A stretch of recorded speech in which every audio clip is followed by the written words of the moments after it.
Hello, hello, hello, and good morning to everybody out there. Hope all is well with you. I'm looking at Facebook and it seems to be acting kind of silly, so I don't know if we're going to be having Facebook activity. There we go. We finally got it. Something was weird. I'm telling you, it has been a strange morning already, but I welcome you all in, and we're ready to get rolling with some readings and some common sense confirmations and understandings. So with that said, I hope everything is going well with everybody out there. It has been a good week here. The temperatures are amazing. Arizona has finally dropped below 100 and it's going back to 100 this weekend. But for now, we are below 100 and it's been nice.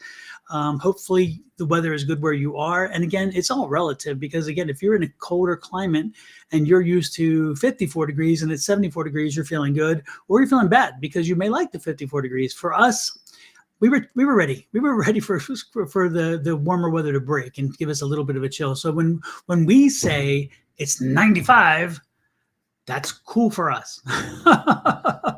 That's a good temperature for us. Okay, so I'm liking that. So hope everybody else out there is doing well. We are quickly moving into a whole new kind of energy, and I'm telling you, there is a major energy shift that's happening.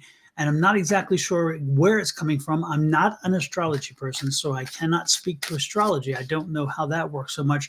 I do know how it works, but I just don't know it well enough to be able to do all the predicting and stuff like that. But I do know that in my own world and the people that I'm around and the people in communication with, there is a major energy shift happening. And I don't know what I don't know what the long-term outcome is going to be with this energy shift, but I just know that there's something brewing, there's something happening. And when you have this kind of energy shift happening in your world, the one thing that you really want to do is make sure you pay attention to it and that you are trying to figure out how you can use it to your advantage. And that's always the thing, is when you're looking at anything that in the metaphysical, make sure you're looking at it and saying, how can I use this? How can I work with this? Because you're not going to necessarily be able to change all of it, especially if it's a kind of a global energy, or again, an energy beyond just yours. You can change your energy, and you can, again, by affirmations, my book, you can affect change. You can bring about change. You can make sure that change comes, in due course. But the one thing that you can and cannot, the one thing you can't do is necessarily change the entire world, but you start with one person at a time, and that makes the difference. So where I was going with that is, again, if you in your own energy field are doing what you need to do to bring about change, and you are understanding the energies that are around you that you cannot impact because they're global, or again, they're on a much larger scale than what you can affect, then what you do is you say, how can I use that? So say that it's a very negative energy going on. Say that things there's just a heaviness and whatever. Okay, well, what is needed during a heavy time? Is it comedy? Maybe that helps lighten things up. Maybe it's humor. Maybe it's laughter. Maybe it's music. So you use certain things to offset it, and therefore it doesn't weigh you down. Again, you cannot necessarily change some of those energies on a global scale, but you can use the knowledge of what the energy is on how to combat it or how to use it to your advantage. The reality is if you're looking at writing, and maybe you're writing a mystery, or you're writing a drama, or a love story, and you're at a point in the book or you're writing a book, and the book is in need of a heavy kind of energy. Well, you're in that energy field, so you can pick it up easier. And again, use it to your advantage. You don't try to change the world. Try to change you, and by changing you, you can initiate the change that brings about a world change. But when the world is at a certain level, use its energy to your advantage. And that's what I say on my daily downloads every time. It's not the energy, it's knowing how to use it. That's the most important thing, and understanding it when it's coming at you. So with that said, I wanted to discuss a little bit today with you.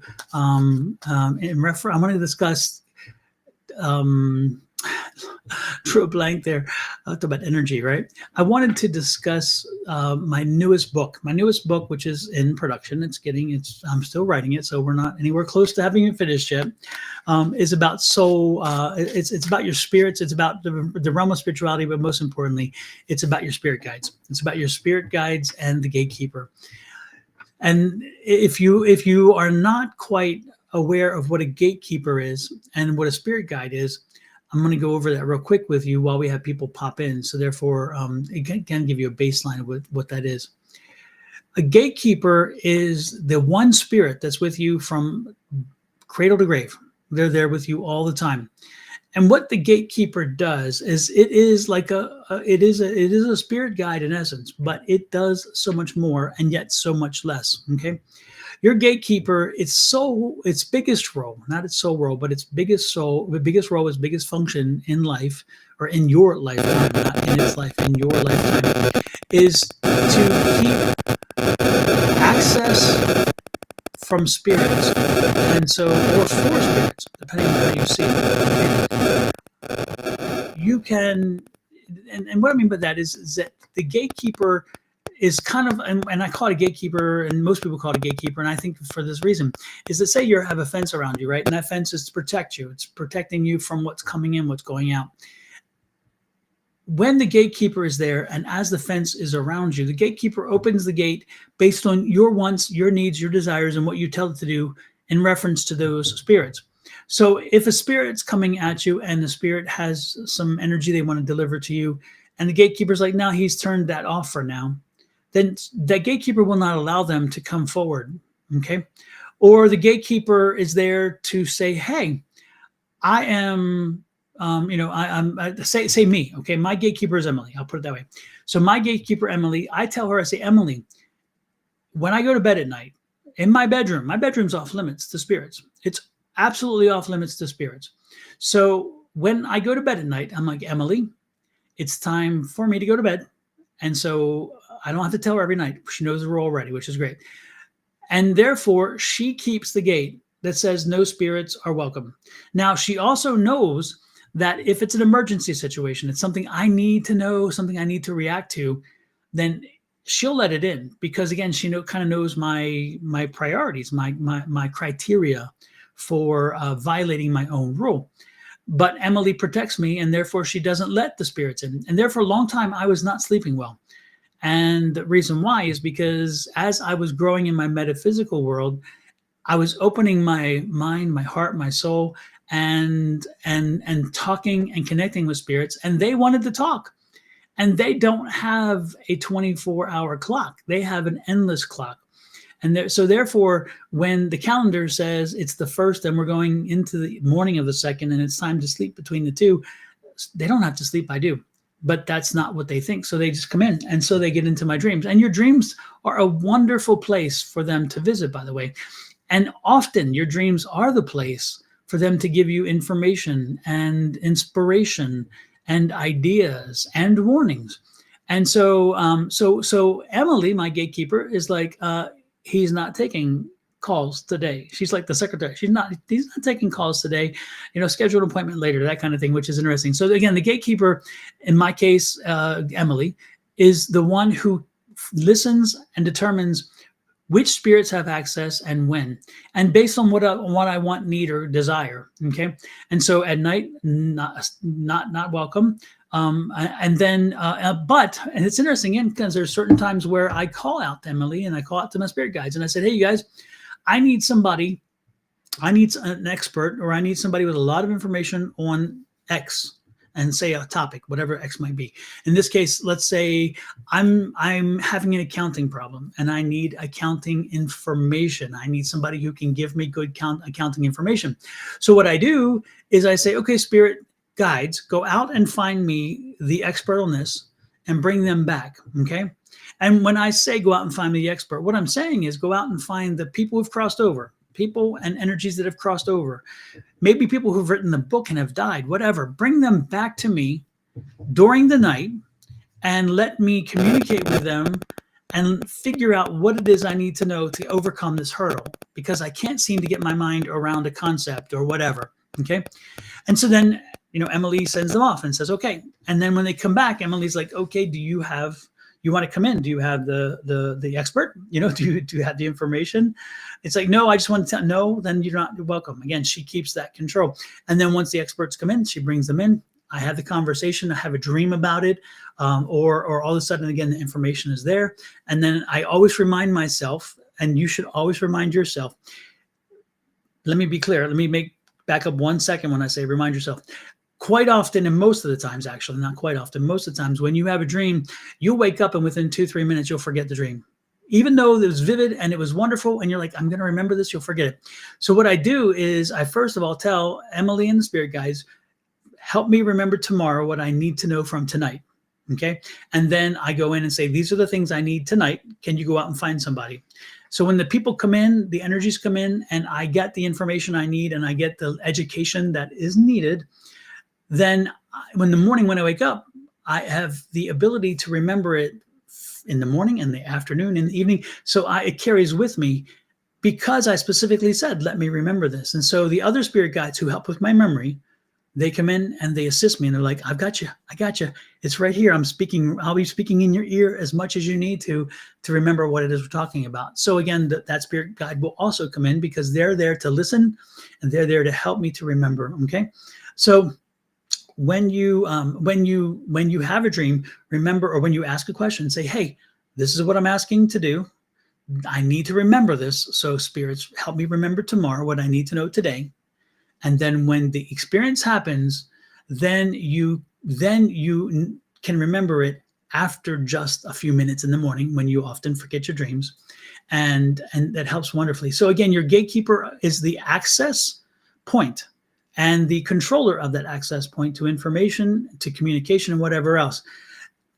The spirit guides, though, are the ones that are around you. Now, again, remember, the gatekeeper is the only spirit with you from life to death. Now, there are people who have different philosophies on that because they have different points of view, and that's fine. I just know when I talk to my spirit guides and when I've researched for this book and when I've talked to other people about what they've experienced, the one thing that is common and consistent with most people I've spoken to is the gatekeeper does not change. Okay? Yet your spirit guides do. Your spirit guides are there, and they come in a number of forms. Okay. Some of them are the people who've crossed over. There's your ancestral guides, and they're the ones that have been part of your family. They can be ancestral to the point where they go far enough back that you don't even know them. But that does not mean that they don't know you. And in this world, you may not know them, but on the other side, when you go over there, you'll know them because maybe you've spent many lifetimes with them. And I'll explain that in a few minutes too, because that's a concept that'll blow people's minds maybe. But anyway, we'll have to see.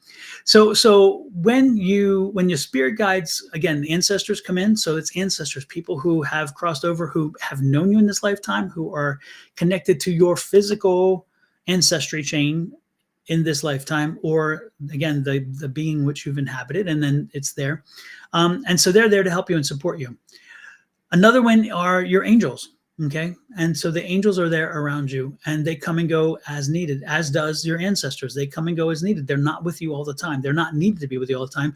And they may be helping other people, or they may be doing something else, but they are not there all the time. Then there are your experts, the people who, again, come in because they have taken a commitment to be of service and to be able to give guidance and expertise on certain things. That's why we go out and call on the experts to bring them in.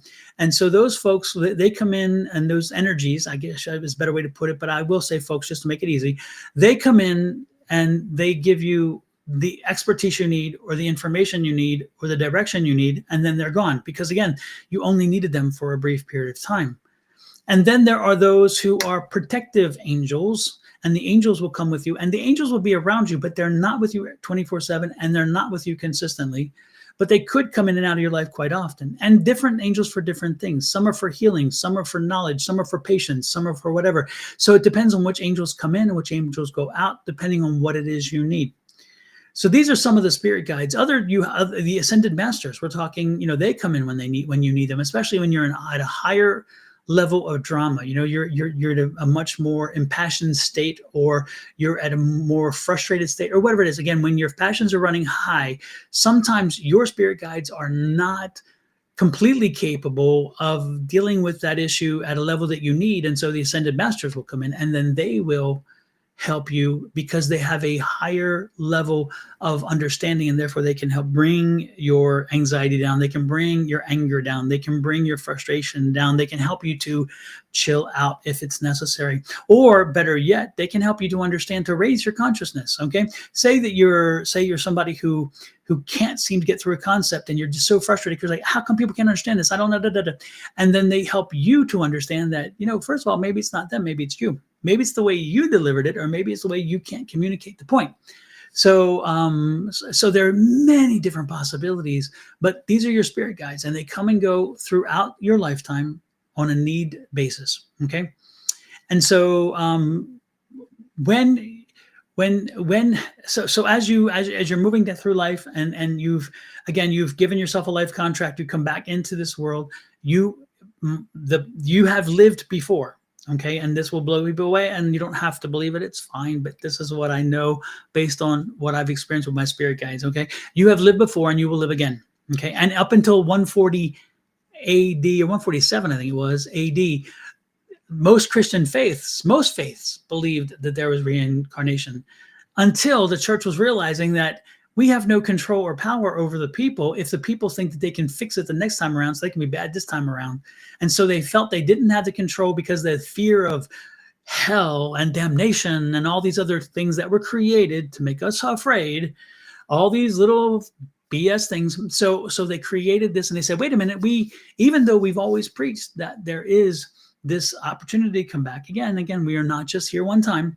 Would come over and over again. And this was the concept. It's interesting. So anyway, so they instituted that, and they're like, okay, now you're going to die, and you're either going to go to heaven or hell, or you'll be in purgatory, but you're going to be someplace. And then they had to define, okay, why is that? Again, because it's a bad versus good. It's a he versus she. It's a them versus us. It's always that. It's the fear. We live on fear. We learn from fear. Why is that? Because we are born with fear. We are born with fight or flight. We are animals, and our responses are fight or flight. And I'll give you an example. When you usually tell somebody something, and they're like, you say something, oh my gosh, and they're surprised. That's a pullback. That's a fear. That's a response of like, get back a little bit because I don't know what's coming, right? We do it even in excitement, because we're taught and we're trained that, because we experience that in a very cellular way. But it's funny how when you lean in, it's very personal. It's very comforting. And this is very inviting, right? But our natural instinct is this, which is, again, the fear. And so retraining the brain, which was part of my book, my first book, as you guys know, The Ultimate Power Within, Unleashing the Magic of Affirmations. That first aspect of that book is retraining your brain to not go to the negative, not go to the fear, not go to that response, and instead go to the positive response, the engaging response, the drawing in response, the love response. Okay. And so when you hit that response, and when you hit that fear, in 147, they said, okay, we want that fear. We need that fear, because they have to fear us. If they fear us, they will listen to us. And even look at what's going on today. Look at what goes on today. If you are in any of the swing states, you understand fear. You understand how fear sells, because you'll watch those commercials, and those commercials of all these politicians are putting the fear God into you, the fear of them, the fear of other. Why is that? Because we don't understand that. So therefore, let's find a target. Let's find some reason to be afraid. Let's give some people a reason to give fear. We need to make them afraid, because if they're afraid, then I'm going to be their savior. And that's what the church did. I want you afraid. I want you to be afraid of hell. And if you are incarnating, then there is no hell. And so if there is no hell, then how do I have control over you? So I'm going to create that. It's not purgatory anymore. It's hell. And so if you are good, and the good is based on what I say the good is, then you go to heaven. And since I control the books, because back then books were very expensive. Well, even back then, not sure there was books come a little later, but back then the education and the thinkers and those kind of folks, they controlled access to information, and then they passed it down. And then when, again, the biggest damage ever come to religion was the ability to mass produce books, because the church did not want you, and also power, by the way, the kings, the queens, the monarchs, they did not want you to have access to education and information. Again, it's like I like the dumb people. It's I want the uneducated. I love the uneducated. It's that same concept. The less you know, the more they can control you, because they plant the seeds and play with your mind, because you're not bright enough to know. You're not bright enough to understand. You're not bright enough in their minds to be able to grasp just the basic concepts. And so again, it's part of that fear and control. So in 147, no more reincarnation. Now it's back to hell and damnation. You live once, then you die and you go away. The problem with that comes this very minor thing that happened later on, and that is that we understood science. And science helps us to understand E equals MC squared. And science helped us to understand that energy cannot be created or destroyed.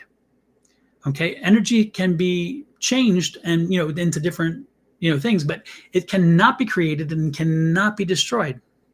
So if energy cannot be created and cannot be destroyed, and we as human beings, when we are tested with meters that shows there is energy in our body up till the point of death, and when we die, the energy is no longer there. Did the energy die? Well, no. Science says energy does not die. Energy cannot die. So if energy does not die, energy cannot die, energy continues to live on, what happened with the energy that was here? Do you see my point? What happened to this energy if it did not die? And what is the energy? How did the energy get there? Why wasn't it there before birth and now all of a sudden it's there? Now it's no longer there because we died. And that's because that's our soul. That's our energy. That is what's reincarnated. That is the energy that was with us, is with us, will continue with us until we die. Then we move on. Our energy source moves on. Okay. We leave this coil. This is nothing more than a coil. It is a service vessel for this lifetime. And it is used to make sure that that energy source, which is our soul, which is our entity, which is us, that soul is here to learn specific things in this lifetime, and hopefully having those specific things in this lifetime to take back and put back and add to all the other lessons we've learned in our Akashic records. Therefore, it is helping us to become the highest and best being we can be, the highest and best energy we can be, the highest and best of anything that we can be. So we're always working to find that highest and best self. Okay. So as we come back and as we reincarnate, those spirit guides, bring it all back in, those spirit guides help us.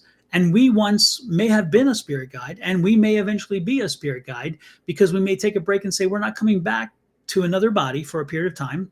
And instead, we are going to help in service of others and be their spirit guides and help them through their destiny, through them helping them find their way through their hurdles, their trials, their tribulations, through their lessons to service their contract. Okay. So again, that is the role of spirit guides, and understanding, because we are energy, we continue. And because we have a life contract for this lifetime, that we then learn these lessons, and then we move back to the other side. We come back again and again and again. And that's just helping us to be our highest and best self. Now, another thing that comes up is somebody says, well, how do you know about the life contracts? How do you know they're really real? Because again, you're thinking, hey, this is kind of very vague stuff. This is kind of, this is ethereal. This is all mind stuff. Well, I know it because I believe in what I have been shown and have experienced. Okay, that's how come I have the confidence in it. My confidence comes from the spirits whom I've spoke to who were on the other side. Okay, and those spirits who I spoke to were on the other side. When I've spoken to them, a few of them have told me, hey, I had an opportunity. I thought about leaving this world, or I had passed, and then I decided to change my mind, and I came back. And then you talk to, and this is the people who are on the other side now, because they've now eventually died. And they'll say, when I was this age, I thought about checking out. And I did check out and quickly changed my mind and came back in time. And then you talk to their family and friends, and they're like, yeah, I remember they died. They actually died. They flatlined and they came back. Or they stopped breathing or whatever else, and then they were brought back. And so there's verifiable information that I did not know before meeting the spirit on the other side, having a conversation with them, and then coming back and talking to the family about what they're showing me. And the family saying, oh, yeah, that did happen. And how did you know that? Of course, I couldn't know that because the only way I know that is by listening to the spirit on the other side. And they talk about, hey, in my life contract, that was one of my outs.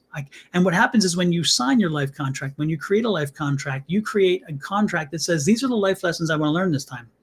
And you know that some of those life lessons are going to put you in a situation that are going to be very inconvenient to you.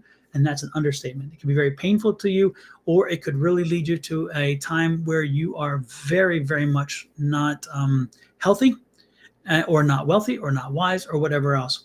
And so as you travel down that road in that lifetime, you create outs to say, you know, if I can't handle this at this point, then I'm taking this. And so it's written into your contract, and you have the outs, right?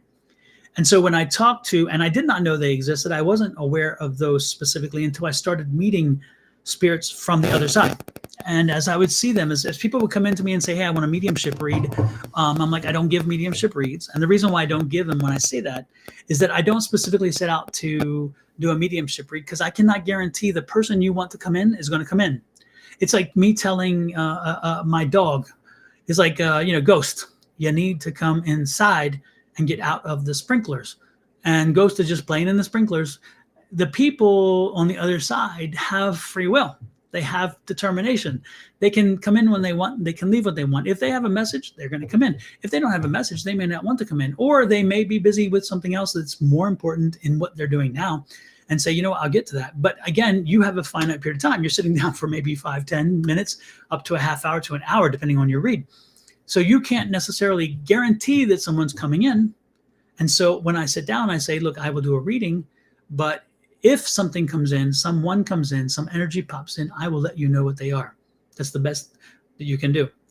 And again, that's how I read. Other people may do it differently. Hollywood shows it where I can sit down and go, mama, come into me because I want to talk to you. Oh, son, I am here. I'm here, son. What is it you need? Because I have every answer for you. Mom, this and that, and dad, like they have nothing else to do. And it's to me, I'm telling you that from my experience, it does not work that way.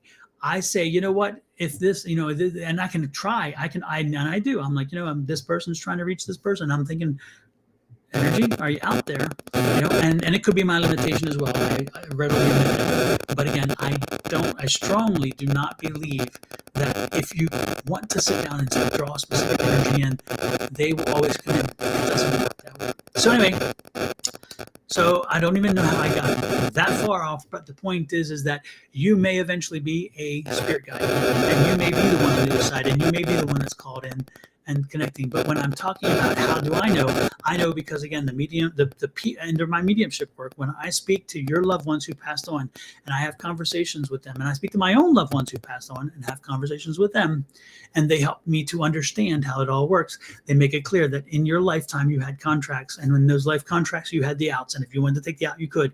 But some people took the out and then quickly figured, no, I want to stay all the way. I'm going to fight this all the way, and they have done that. So that's how I know that they exist. I know about how that works. And I also know that, again, hell is a construct.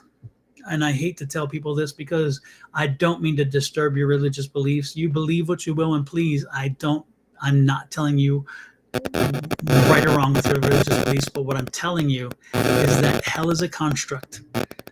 And again, the construct is I'm going to have control over you. I'm going to determine how things are over you. And so forth, and that's how it's going to work. And I see we have a little troll come in. So my little troll, I want you to see this, okay? This is for my little troll. Be extremely careful what you say. I haven't had my coffee yet, and I'm in no mood for stupid, irresponsible remarks.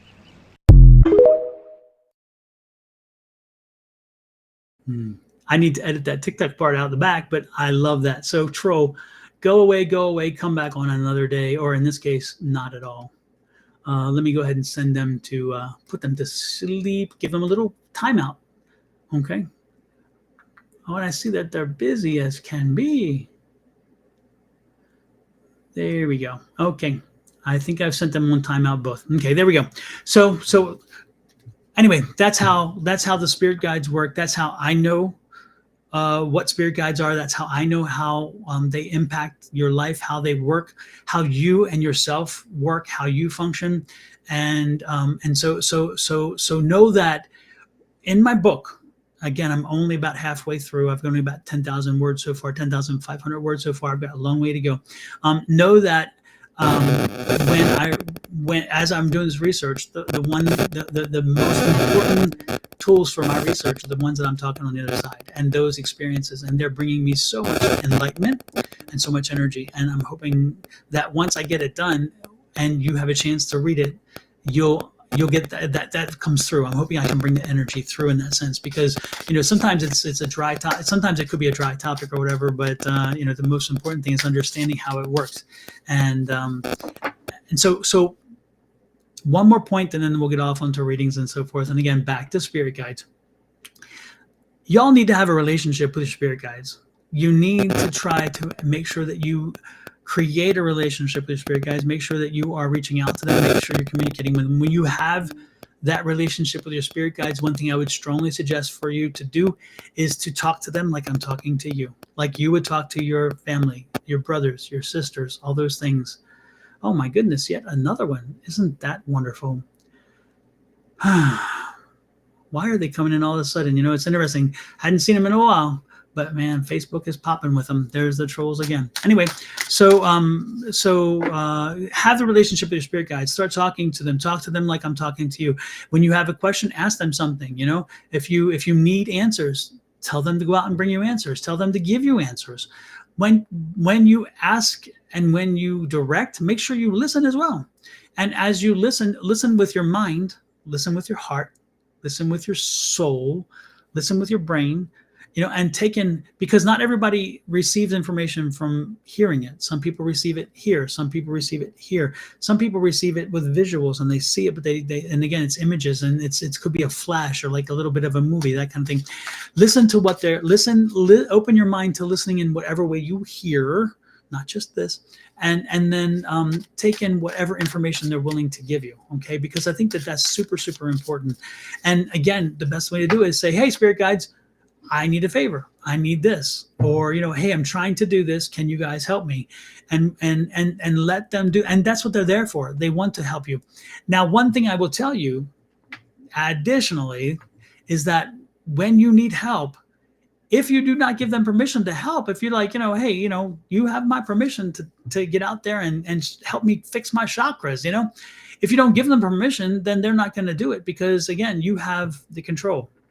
So make sure that you exercise your control over the spirit guides. Make sure that you let your spirit guides know that they are free to help you and to work with you.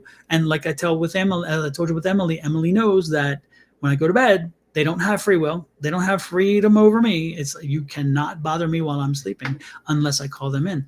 And so have that relationship with your spirit guides and your gatekeeper. And though I know my gatekeeper's name, it took me a long time to do it. I did not know her name for a while. I didn't even know it was a her. I just knew I had a gatekeeper. And so I called them gatekeeper. And to be clear, you do not need to know their name. You don't need to know who they are. You don't need to know what they are. None of that's important in the long-term outlook, because you can just call them gatekeeper, and it's not disrespectful. It's because they're not supposed to be. You're not really supposed to connect with them in the way that you feel like you have to be best friends with them. Again, that's not their role. Okay, so you can have a good relationship with them, but don't feel like you have to have their name to make them work for you. I promise they don't need to know you. You don't need to know their name to work with them. Just call them the gatekeeper and say, gatekeeper, I need to do this, and gatekeeper, I need to do this. Okay, and so then when you call on them, have that relationship with them enough so where you call on them and say, hey, gatekeeper, I need to sleep tonight, so please don't bring any energies in. Make sure no energies come in, and then and put them to work and use them. Okay, and then again, have the relationship. Communicate like this. But if you think here and just say, okay, I'm going to think about it and it's going to happen, they're going to hear me. They're not. Okay, you have to communicate with them.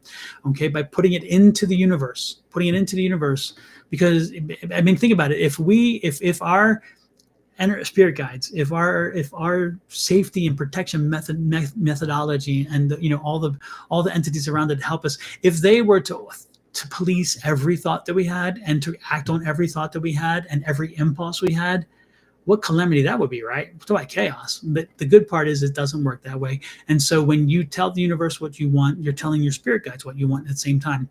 And then you draw that in. And that goes back to affirmations. When you do the affirmations and you say, hey, this is where I'm going, this is what I'm going to be, you put it out there, your spirit guides get to work for you. So when you put it out there, you're telling your spirit guides and you're having them get to work, and then you're getting to work on their behalf. They're getting to work on your behalf, and you work in unison and build something on. So you work on this plane, they work on that plane, and together they help to get you to where you need to be. So that's the I wouldn't say a short about, because that was a little long on the topic, but I hope you understand now again what spirit guides are, how they work, and the gatekeeper. And that's what the book's going to be about. So you will, when the book is over, when the book is done, it's going to be an introduction to the realm of spirituality, which leads you into what is a gatekeeper, what is a spirit guide, how the gatekeepers and spirit guides do what they do, how you can then connect with the spirit guides and gatekeepers, and then how you use those to your advantage, and then how you keep that relationship. Okay, so that is sorry, my beard is itching me all of a sudden. It's crazy. Anyway, so that's what's coming up, and that's my new book. So I'm about not even halfway through yet, I don't think, because there's so much more to go, but it'll be coming, so watch out for it. Okay. But more importantly, have your relationship. Start your relationship with your spirit guides. Okay. If you have not been able to quiet your mind, last night I gave a quick spiel about a 5-minute candle exercise that you should do, and I'm going to do it. I'll give it again real quick here. If you're not able to quiet your mind, get a tapered candle, a thin tapered candle. Make sure that you schedule this for 1 week straight, the same time each day for 5 minutes. I only ask for 5 minutes. You're also going to do it when you're in a quiet room where there's not a lot of activity going on. Your phone is turned down, your ringer is off, your everything else is except for an alarm clock. And then put it on your phone for 5 minutes, light the candle, and while you're looking at the candle, only focus on the flame. Do not pay attention to anything or anyone else around you. Focus on the flame. For the first 2 or 3 times that you try this, it will be very hard to do, almost impossible the first time, because within 30 seconds, you're ready. You're already off. Oh, I got to do this when I'm done. I got to do this when this is over. I got to do this. Your mind is already distracting you. It's wanting to take you off in different places because it's controlling you, and you're telling it, hey, mind, be quiet. Your mind's like, no, I'm not being quiet. I'm going to do this. So what I suggest to you is, again, take this candle, light it, look at the candle, look at the flame, ignore the candle, look at the flame for 5 minutes. Do this for 7 days. After the second or third day, you're finally getting a little control over the brain. When you do have this impulse to ask a question to yourself. How tall do you think the flame is? Man, do you think the flame is brighter? Is it darker? Is it dimmer? Is it lighter? Is it more red, more blue? Is it blue? Is blue hotter? Is blue colder? Again, focus on the flame and anything that could be happening in the flame. And within the first few days, it's hard. As you go on into the week, it gets easier. And by the 5th or 6th day, you're actually learning now. You can tell the brain, hey, flame, flame, flame, no squirrel, flame, no squirrel, flame. And for those of you who have dogs, you know what I'm saying when I say squirrel, because dogs are easily distracted. So, but again, by the 5th or 6th day, you're really learning how to control your brain. Now you can tell the brain, hey, I'm only focusing on the flame. Hey, nothing more than a flame. Hey, it's all about the flame. And don't be surprised within the 6th or 7th day, you may start seeing faces in the flames. You may start seeing visuals in the flames, or behind the flames, you may see movement. You may see a spark. You may see a flash of a person. That's because now you're finally breaking through. You've gotten the mind so rested now that spirit can talk to you, and now they're giving you flashes, or they're giving you information, or all of a sudden you're sitting at the flame and you get a great idea, or you get an impulse, or you get a thing like, call mom. And you're like, wait a minute, that's not my thought. That's not my thought. And I was not going to call mom, but I guess I need to now. And you call mom, and then you realize, oh, mom needed to be talked to. It's amazing. Again, because you've opened your mind, now spirit can communicate with you. So try the flame test. Do the candle 7 days in a row. Remember, the same time every day, 5 minutes and no more, no less. Set a clock to remind it. Don't worry about when it goes off. When it goes off, you'll hear it. Don't worry about, is it 4 minutes? Is it 4.5? Oh my gosh, am I ready? Again, focus on the flame. It's all about the flame. And then again, after the 3rd or 4th day, you'll start really getting into control. Now, and I can tell you what's interesting is usually about 2 weeks in, when you've done this exercise, and by the end of the 2nd week, you're good. You're really good. Don't be surprised if at that point you don't even need the candle exercise, because now you've so much control over your brain that you can sit there and say, I need to connect to spirit. And instead of having to really work hard and going, okay, quiet, quiet, quiet, quiet. Okay, spirit, come on in. Spirit, connect with me. Boom. Spirit's already there. I mean, you just close your eyes and you just quiet. You tell the mind, hush. And then it's like, oh, spirit, what you got? And then they come in. Because again, you can turn the brain on and off like this. You will get to that point. And for those of you who can't sleep well, this is a perfect exercise. If you do this exercise and then you get it down to a point where you have, again, control the brain. When you get ready to go to bed, tell the brain, hey, shutting down for the night, quiet, and then go to bed. Don't be surprised if you get a great night's sleep. Don't be surprised. Don't be surprised if you have your brain running all over the place and cannot focus. All of a sudden you do this, you've gotten to the point where you control the brain and say, you know what? Silence. I need it. We need to focus here. I need to focus here. And all of a sudden your focus is better because you now control your brain. You can tell the brain, hush. You can tell the brain, be quiet on that. We're not interested in this. I know you're giving me this because I need to know this, but I don't need this now. I'm focusing here. So your focus can increase. Your sleeping can increase. Your rest. And with the rest comes relaxation. It comes rejuvenation and all those things. So the exercise I just gave you is not merely to connect to your spirit guides, but to also, again, it's most importantly, it's connecting with the spirit guides through the use of a technique that helps you to control the brain. So you can turn it on and off. Okay. The exercise itself leads you to the benefit of connecting to spirit guides, but the exercise itself will not connect your spirit guides. It allows you to control the brain and turn it on, turn it off, let it go free, or rein it in. And that's what I'm telling you is amazing exercise.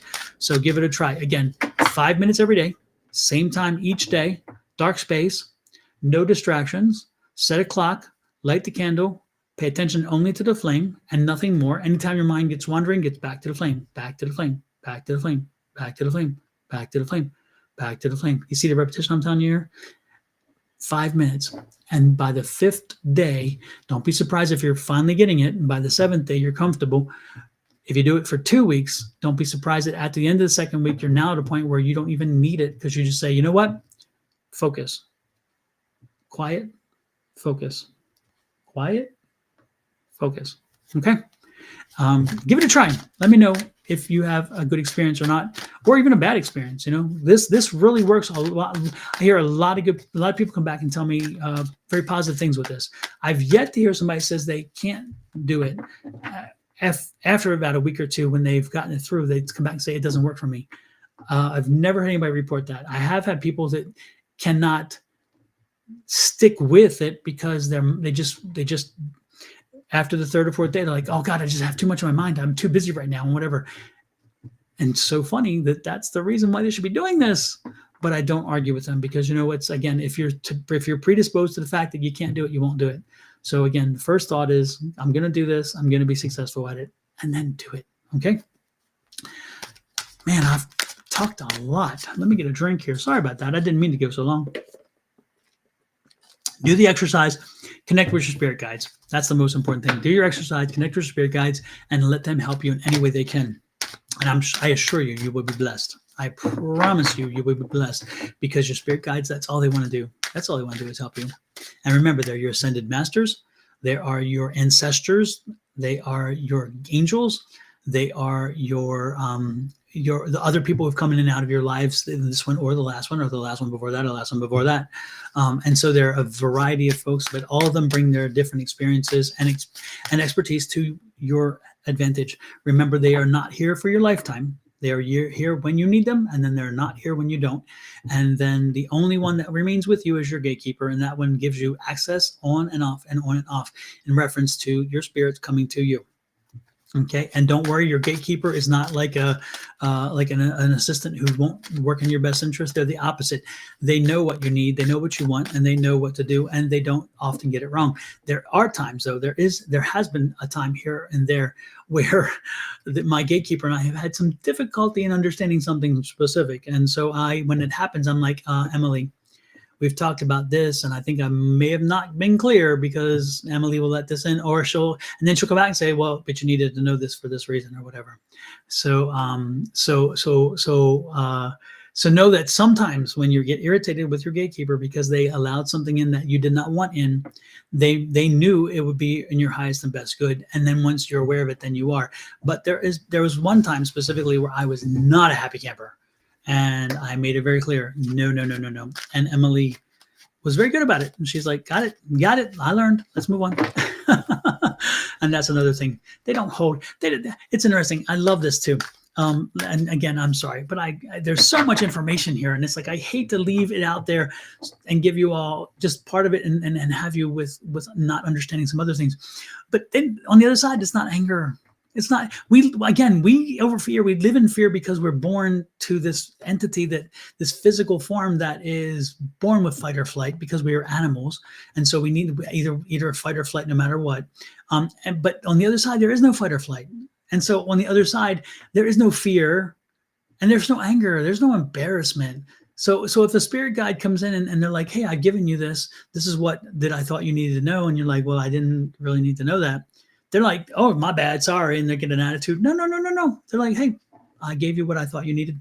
And then they'll go out and find somebody else who can give you more, which is great. So there's not even this fear of shame or judgment and those kind of things on the other side. It just doesn't happen that way.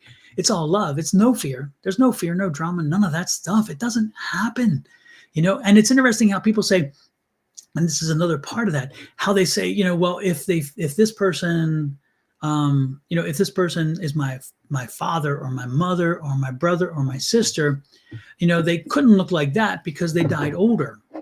Okay. And it's interesting how on the other side, spirit will come to you often when they felt the best about the lifetime they spent with you.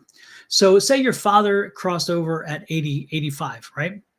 And he, though, lived his best life in his 35-year range, right? And maybe that's because he was a new father and he enjoyed being a father. And therefore, for him, the best part about being in his life was you coming into his life. And you came into his life as a child when he was maybe 30 or 35. So now he comes back to you at that age. He comes back to me at that age. And so when I'm explaining him, and it's interesting, I've done that for a few people and they're like, I don't know this kind of person. I don't know this person. And I'm like, I'm seeing them in front. One specific person, I'm like, I see this person at this end. I see him with bell-bottom jeans. I see him with this shirt and with this cut like this. And they're showing, and they're showing me standing in front of a Camaro. It's like a 66 or 67 Camaro, and I'm like, and it's the one with the split bumper and then the thing in the middle. And then they're showing me this and I'm doing this.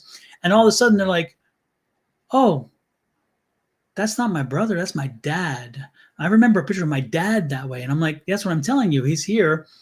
And it is your dad, because when we say it's younger or whatever, like, well, my brother it could be my brother died or a cousin died because he was younger. And it's like, no, your father came in at a time where he felt the most wonderful. And they don't always do that, by the way, but there are times where that happens. And all of a sudden you're clicking, you're like, oh, I remember. And then like, I know that picture. I know that picture because I remember it now. And I remember that's the car when I was a kid that my dad always drove. And I remember my dad being kind of cool with the bell-bottom jeans and so forth. And, that kind of thing. Or sometimes they'll come in just as they left, but they're not coming in infirmed. They're no longer infirmed. Infirmity is a physical ailment, not a spiritual ailment. So they come back in and they are good and they're happy. But you'll not find them unhappy. You'll find them sometimes feeling like they know you need something more for closure. So they come back to make sure that you have your closure. They make sure that you have your moment. But they're good over there. And so the good part is that when they leave this world, and they may go through a healing experience in the sense of understanding what they've learned in this lifetime and understanding how that gets put into their Akashic records, and therefore they've gotten that next check on their contract. And then you then are now living through your experience, and they're coming back to help you with yours.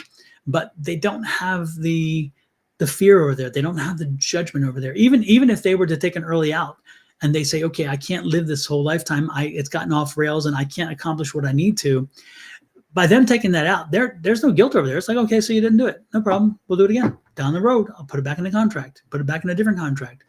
And so it's quite fascinating to understand how that side works and how that process works. So when you talk with them, don't be afraid of the spirits. Don't be afraid of your spirit guides.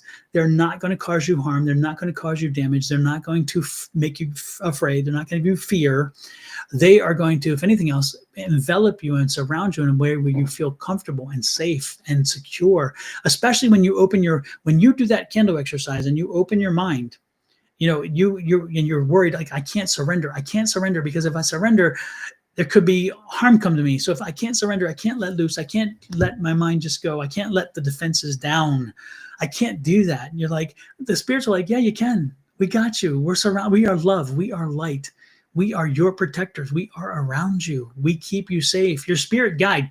When I do astro travel, when I go and set intentions to go someplace outside of my body for a specific reason, my gatekeeper Emily is there and she protects my body, and she's like, nothing's coming in. Nothing is on a total lockdown.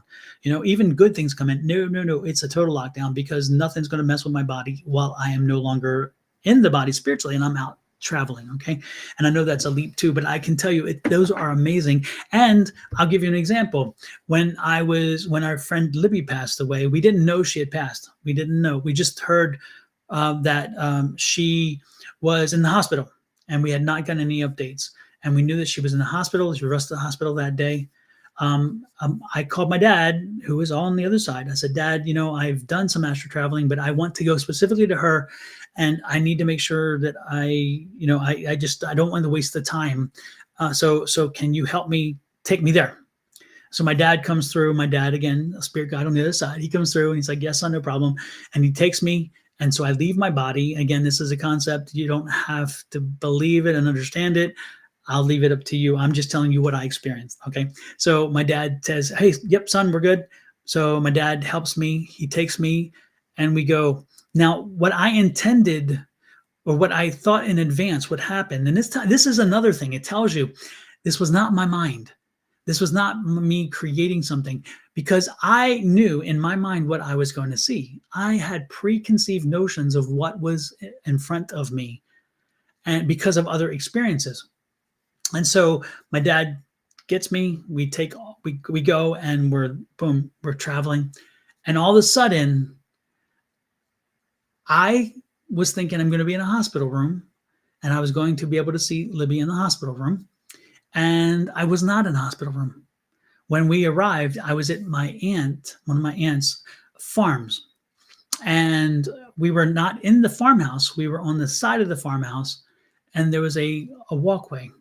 And I remembered, I'm like, wow, oh my gosh, we're at my Aunt Dorothy's house.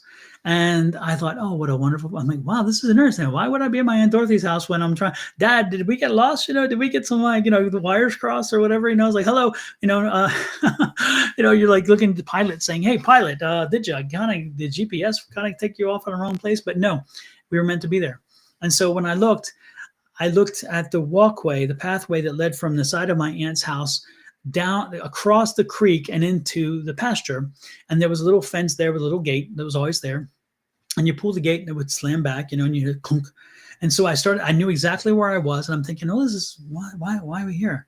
And then I started walking, and I realized that it clicks, and I'm like, oh yeah, because Libby was a distant relative. She was not my cousin, but she was my cousin's cousins from the other side. So my Aunt Dorothy was my mom's sister. And so we are connected through that side of the family. My Uncle Jim, his whole side, I didn't know a lot of them, but I knew them in meetings and so forth. I had a meetings as kind of like, when you get together as families and do family things, you kind of meet people. But again, I often forgot that Libby was long distance kind of connected. And so of course, it would make sense. She's at my Aunt Dorothy's, because my Aunt Dorothy's was the place where a lot of us kids went in the summertime and spent time. So I'm walking down the path, and as I walk down the path, I start seeing the fence getting bigger, and I'm realizing the fence is getting bigger. I'm getting smaller. So it's like it's putting me in a time frame. I open the gate, walk on through, and go across, and you hear this clunk, clunk, clunk, clunk, clunk, because I'm walking. It was fascinating. I can hear the whole thing, and my dad's behind me. And so I get to the end, and I look up, and there's Libby It's interesting because I didn't know initially it was her. There was this, my cousin had a pony and her name was Penny. And Penny was the pony. And Libby, I saw this person with all this beautiful red, full hair, just flowing and just happy. And I look over, I'm like, oh, that's Libby. And I remember her now as a child. It's interesting. I only saw Libby once or twice in my entire lifetime before I ran back into her as an older person. And I didn't even know when I ran into an older person that was Libby. It's crazy. You know, it's like life does that for you. But I saw her and I'm like, instantly I knew who it was. And she was waving and she was so happy. And she was in the pasture on Penny and she's waving. And it's just such a lovely, amazing experience. And I started to step off of the bridge thing into the pasture, and I to go over to Libby and have a kind of conversation to say, hey, how you doing, or whatever else, right? And as I started to sit down, my dad put his hand on my shoulder and he said, that's not your path. And I'm like, what? And he's like, son, that's not your path. And he didn't say son. He always says, Donnie, that's not your path. So I look back and I'm thinking, it took me a minute, not a minute, because, you know, when I say a minute, it took me a thought. And I'm like, oh, okay. Libby wasn't coming back. Libby wasn't coming back. He didn't take me to the hospital because Libby wasn't there. Libby had already made the determination. This could be the end of her contract, whatever. She was out. This was the end of her contract. She was going home. She was going back over there. And it was a blessing. So I looked at her, I said goodbye, wave goodbye. My dad and I turn around, I walk back across the platform a little bit, and next thing I know, we're back, I'm back in the body. And what an amazing experience, a wonderful experience. I'll never forget that experience in my entire life. It was such an emotional experience.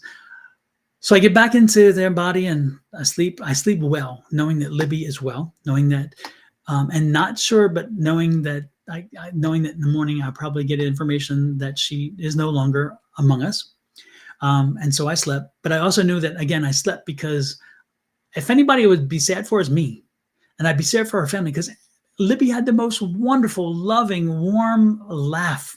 And when she's around you, she made you feel important. She made you feel like you were the most important person in the room. And everybody in the room, all of them felt the most important. And yet we were all together. It was crazy. She had this loving, caring, wonderful, warm spirit that you couldn't help but love and embrace. And so when I came back into my body and my gatekeeper's like, you're good. I'm good. I'm checking out now, but whatever. And so, cause she knew I was safe again, cause I was back inside and my dad had already, left at that point. I knew what was happening and I knew what I would find in the morning. And so in the morning, sure enough, when I wake up and I start realizing what's happening, I get the little message that Libby no longer is with us, that she has moved on.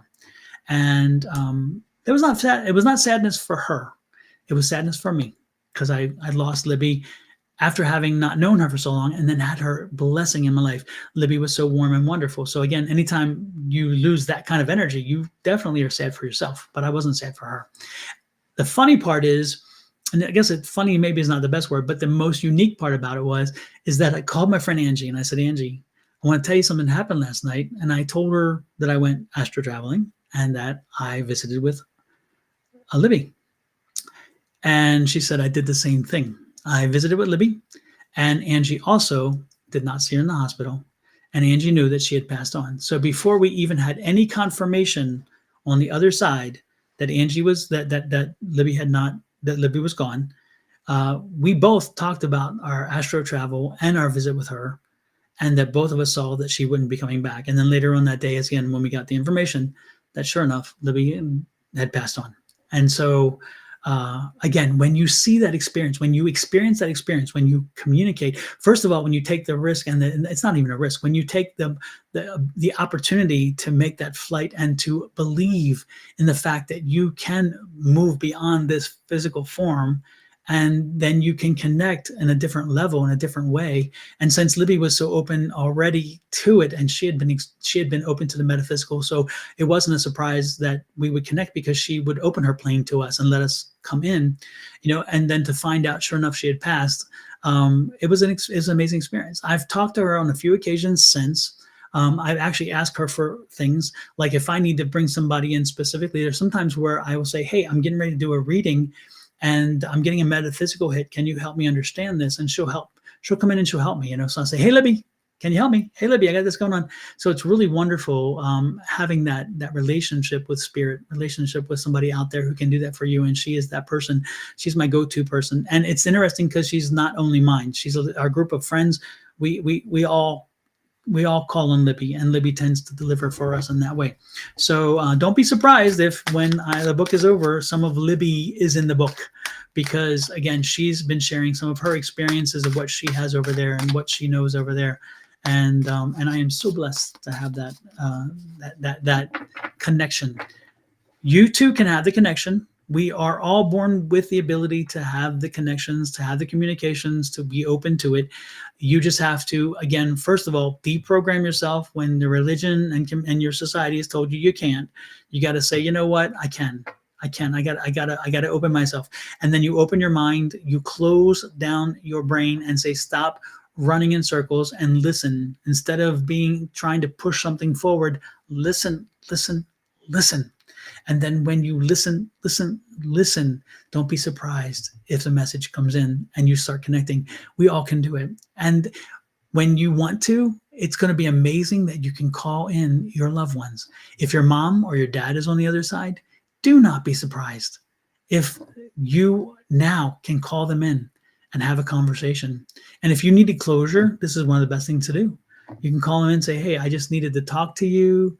I just needed to know that I loved you and that kind of stuff. Because over there, they're not needing it. They're good. They're on that side. It's what you need. Okay. And then they want to help you. Okay. So it's wonderful. It's wonderful. I cannot tell you enough how important that is. And so if you do the candle exercise, back to the candle exercise. If you do that candle exercise, and don't be surprised, it opens you up to those conversations, and then reach out to those people who've passed over. Test it. Say, hey, how does this work? Better yet, if you can find somebody in your community, somebody even in your household, somebody who is close to you, and both of you do the exercises together, and make sure that you're doing them. You don't have to be in the same room to do them, but make sure you're doing them. And then reach out to each other and practice looking to see if you can pick up the energies about somebody who may be around you or around them. And you can do that together, which is great. That's an experience that you'll again that you can share with them, and you can gain from their knowledge of what they can do, and so they can see the spirits that come in for you, and you can see the spirits come in for them. If you open up once they open up and you open up in that sense, you can communicate. And so all of a sudden you're like, damn, maybe I am a medium. You always have been. You always will be. It's not you can't be. It's just that you, again, a lot of times we turn off our mind because we are told that, oh, I saw something. No, you didn't see something. It was just the wind. It was just your imagination. It was blah, blah, blah, all kinds of excuses, all kinds of reasons, except for the real ones, because guess what? Those fear us, and those create fear. And again, when we create fear, it can't be the real ones, because that takes away the fear. And remember, fear is the control. And so let's make sure we have fear. We have to have control. So it can't be explained.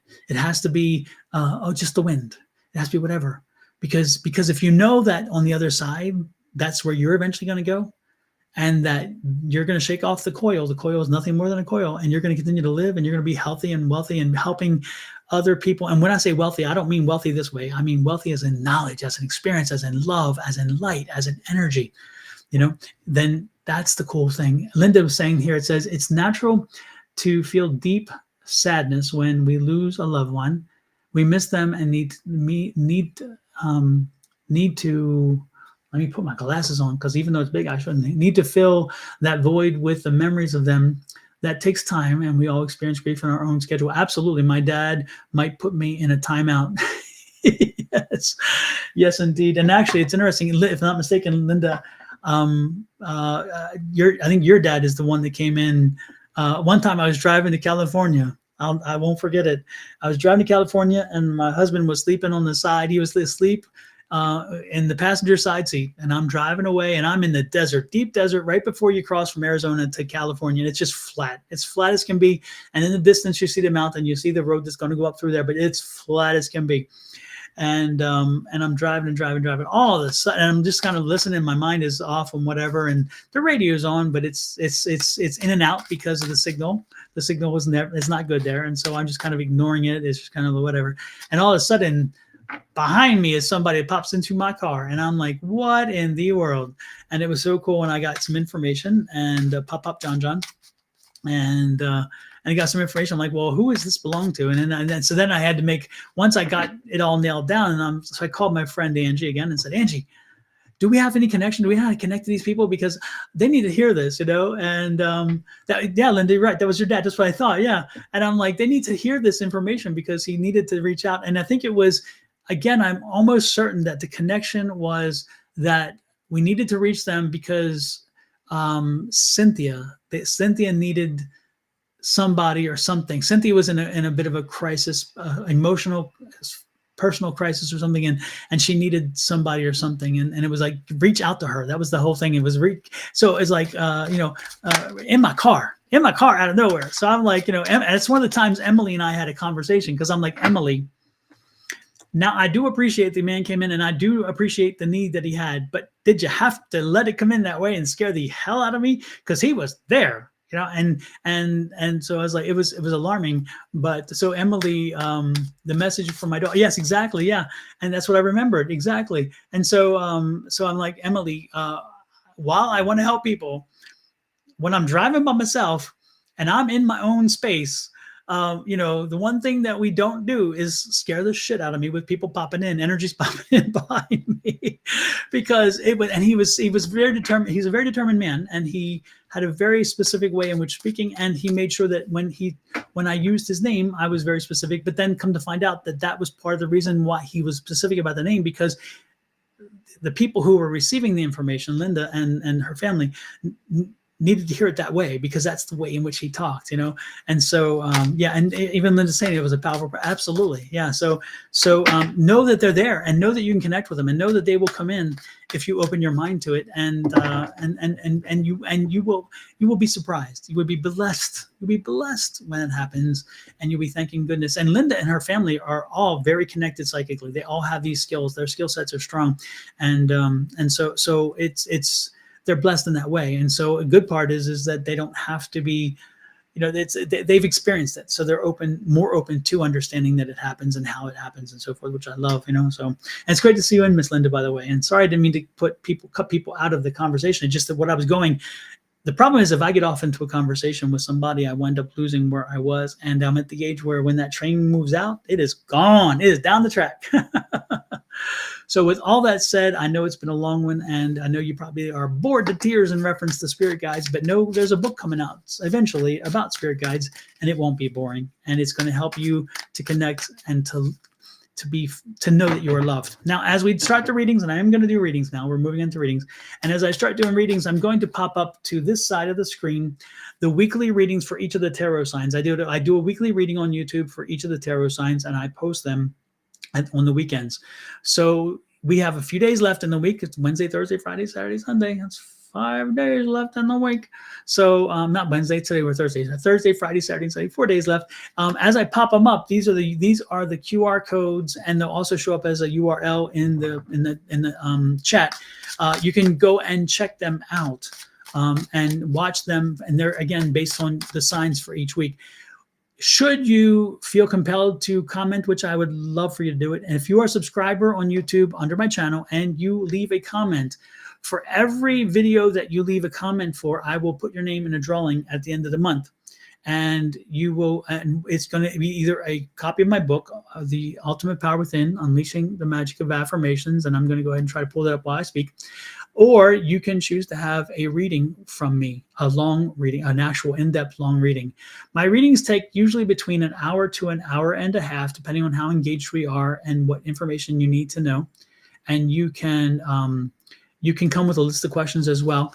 But that is going, again, it's a free, that's the other choice, is a free reading, and we'll set a schedule. What happens is I send a Zoom link to you, and then on a certain time and date, we go on Zoom, and then we'll do it. You're welcome to record it, by the way, too. You can record it, and I will send you the recording afterwards, or you can record it on your own computer as well. I'll set it up so you can record on your own computer, but then you can play it back over time, okay?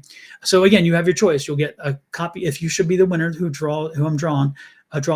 I've drawn from that group. You'll get either a copy of this, which is my book, The Ultimate Power Within, Unleashing the Magic of Affirmations. It is on Amazon, or a reading from me. And so I leave that up to you to make the decision on what you want. But know that that is available to you. And remember, I do 12 of these a week, 12 different zodiac signs a week, one for each of the zodiacs. And so, should you leave a message on each of the 12, you have 12 entrants in that hat. If you do it for all 4 weeks of the month, that means you have 48. That means you've increased your odds.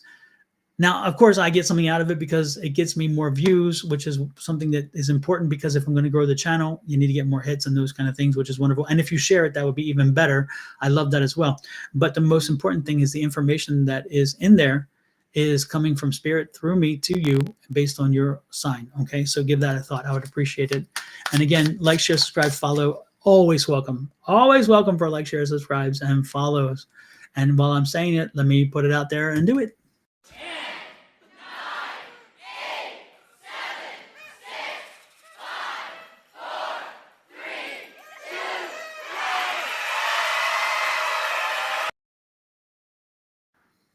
And if you are on Facebook today and you don't know how to do the YouTube subscription, I'm going to post real quick before I get back to the next one. I'm going to post the QR code, which again is the URL. It'll be in chat. So you can always click on this image, the QR code, or you click on the URL in the chat and it'll take you to YouTube and then subscribe. I am 2 away from 1,400. So if I need 2 today, I need 2 today. So shake your trees, folks. Get out there and shake the trees for me, and make sure you get at least give me 2 more subscribers today. I would be thrilled, because that gets me into the 1,400 category, and I would truly appreciate it. Okay. So with that said, there you go. That's my YouTube thing. Let's get back to it. And as we get to readings, again, we did the Aquarius one already. We're going to Aries next. And let me get back to the chats and see who's here. If you'd like a reading, please let me know. If you've already asked me for a reading, or if you've asked me any questions while I was talking, consider those things unseen or unheard, because again, when I talk, I have to somewhat ignore ignore what I see, because I will lose a train of thought, which is great.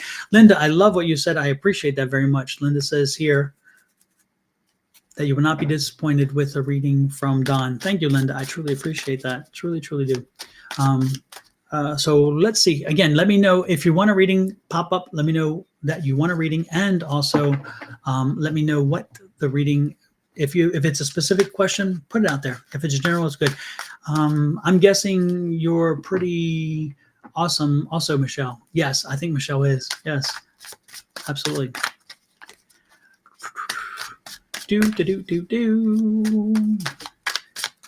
Wow, cards have a lot of energy today. Again, let me know if you like a reading, and I will give you one. But the cards have a ton of energy in them. Wonder what's going on there.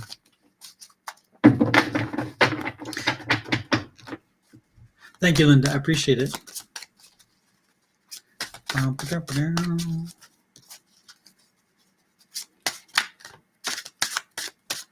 Hey, Ali. Is it Ali? Ali or Ali? Ali? Nice to see you in. Sure enough, Michelle, I would definitely give you a reading. Give you some cards.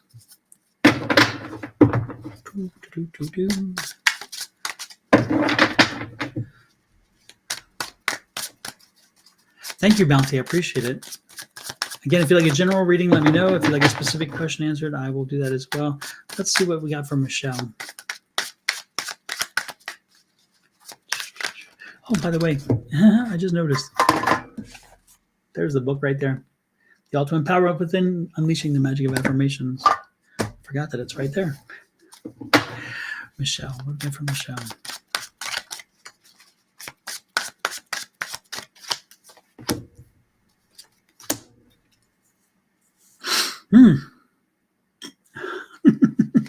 Michelle, I am being told for you. Oh, I love this. The energy I'm getting. It's interesting because usually when I get this card, I kind of give warnings about acting harshly or acting impulsively. But I'm being told for you, you need to. You need to just just do something. Just go out and do something. Get out and just kind of break free from the structures, break free from the confines, break free from the what do you call it? Like a straitjacket that has you bound. Yeah, you know, it's like break free. Just say, you know, let yourself go free. Do something impulsive. Do something crazy. Do something fun. Do something that nobody would expect you to do.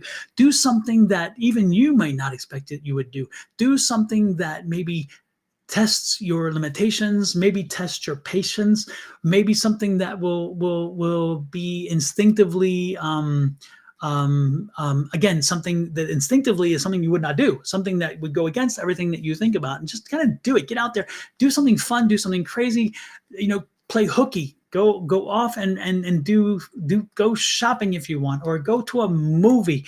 Do something that is, again, so opposite of what you would do otherwise. Break free from the structure, break free from the chains, and just kind of go and have a day of you being you at your finest, your funniest, your most open. Okay. So you're needing this. This is you're not doing this because you want to, because it's whatever. It's because you really should take this. It's like a what do you call it? A breath of fresh air. It's like a little timeout. Okay. And you're putting life on timeout. You're saying, you know what? I'm going to be, and in so doing, don't be surprised.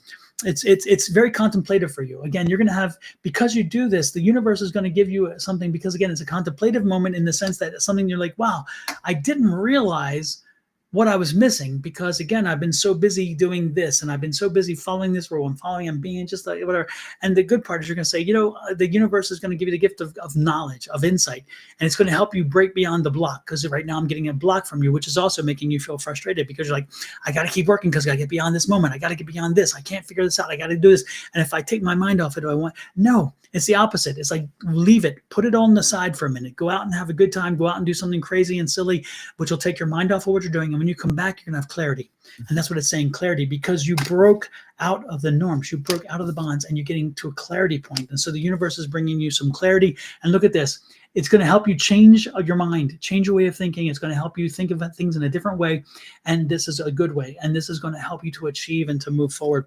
So again, achievement is in front of you. Success is in front of you. Something beneficial is in front of you, but you have to let go first. Okay. So let go, surrender, just enjoy and be silly and fun for a day or two. And then ultimately, all of a sudden, the universe says, thank goodness you did this. Then now you're open. I'm going to give you an idea, something that I've probably sent to you before, but you were kind of like too busy in the mindset that you couldn't see it. Now you're open to it. I'm going to give it to you. So a message is coming through. A good thing is coming through. Go ahead and spend the day and break through. Okay. You do have a choice. You can choose either way. So know that, again, you have a choice not to do something and just kind of continue. But is the continuation a good thing? The continuation is more work, more frustration, more drudgery. Okay. So go out and have a great one. All right. Bring down those walls for at least a day. Break through and just enjoy life, and enjoy being silly if you need to. That's what I think is great. Linda said that's why you need to make a little time for you. Once you focus on yourself, all things will start to fall into place. Absolutely. Absolutely. Good reading there. I like that. Good energy. Good energy. I'm loving it. You are welcome, Michelle. I appreciate it. Oops. Oh, right. We just had a card pop out there. And this card was for Ali. Ali. I'm getting a budgetary problem here. What's up with there? There's a budget situation here. Watch your money. Watch your money, Ali. I don't know if you're looking at buying something or major purchase or a minor. There's something about money. Be careful with your money, okay? Because this is a budgetary moment for you, a time where you need to make sure that you're spending the money properly, wisely, and that it's going for a good thing, okay? I would look at subscriptions. I'm being drawn to subscriptions. Look at your bank account and see if you're paying for subscriptions you're not using. Okay. Did you sign up for something and then it's no longer coming, or you're not even using it anymore? And if you are, then cut them out, because this is a budgetary thing. Again, look at your money, look at your budget, and see what it is that's going out, Where is it going? Is it intended to go out? Also, if you're looking at a purchase, make sure that you're looking at the full scope of the purchase. Look at the final price. Look at the final impact on your budget on that price. Again, pay attention to the money, money. Okay. There are questions to be answered. Again, these are questions that are out there. Make sure that you get all the questions answered when you're looking at, again, this purchase. Make sure that you don't just go blindly into it and say, I'll just figure it out along the way. If you're looking at a car, okay, look at all the extras they want to put on the car. It's like, okay, we're going to charge you for wiping your car. We're going to charge you for your car parking in our parking place, even though we're trying to sell it to you. We're going to charge you for windshield wipers because, you don't have a car. Cars don't usually come with those. So we're charging you for windshield wipers. We're charging you for the detailing of the car to sell it to you. You see what I'm saying? Make sure that you're paying attention to what it is in the bottom line. That's what makes the bottom line. It is, make sure you look at the line items. Okay. And I'm not saying it's just a car. What I'm saying is the car was an easy analogy for me to show you that there are a lot of hidden costs and things. Make sure that when if you're looking at spending money, make sure that you're knowing exactly what you're buying, what you're spending the money on. Do not wait for a house to fall on you and say, damn, I did not expect that. I did not see that. And if you don't understand a bill, a charge, a question, make sure that you reach out and ask the question. Make sure that you have the confidence to do that, okay? Again, the enlightenment is here. The path is there, okay? So again, ask the questions. Find out which way is going to help you best move in your direction you need, and it will come through, okay? And if you don't, the Nine of Swords is here. It's going to keep you up all night because you're going to say, damn, I wish, I wish, I wished. We're not wishing. There's no reason to wish. I'm giving you in advance. Make sure you pay attention to your budget. If you're looking at buying something, make sure you pay attention to all the line items. And again, look at your budget, look at what you're spending now, and look for expenses that are being charged to you on a monthly basis that you forgot, that you committed to, that you don't even need anymore. Okay. It could be a phone. It could be like an express tag. It could be a subscription to some service that you don't use anymore. It could be a gym membership you don't use. It could be many things. Make sure that you're looking at what you're paying every month, because there's something there that you're paying that you shouldn't be paying anymore, that you didn't realize you were. Okay, that's what I'm getting for you. All right, let's see who's there. Who's there next? Excuse me. Let me wipe my eye. Okay. Who else would like a reading? Let's see. Bounty says, Bounty Hunting. If you have time, any information you can assist with, appreciated. Absolutely. Bounty, is there anything specific that you would like to look into, or just you're talking general? Talking general. Hey, Bonnie, welcome in. I forgot to mention that when I saw you pop in a few minutes ago. I was so deep into my reading, I didn't see you. Welcome in. Welcome in. Good to see you in. Again, folks, what you're seeing to my right are the QR codes and the URLs for each of the weekly readings of the zodiac sign under my YouTube channel. So please feel free to go check them out. If you leave a comment on any of these, your name will be put into a drawing at the end of the month for a copy of my book, The Ultimate Power Within: Unleashing the Magic of Affirmations, or a free reading with me, a long-term deep reading. And so you get to pick. There are 12 of these, one for each sign every week, and there's 4 weeks. So if you were to leave a comment in each of the 12 for all 4 weeks, you would increase your odds of winning, because it'd be 48 entries. So just saying. Just putting it out there, doesn't hurt. And if you share, I would appreciate it. So hit the like, share, subscribe, and follow buttons. I would truly appreciate it. And also check out, when you go in there, check out your notifications, because some people are not getting the notifications that they used to get. Maybe turn them on, turn them back off, turn them off and back on, or whatever, because some people are saying, hey, I don't get notifications anymore. And I've heard that over and over again, and I don't know what's happening.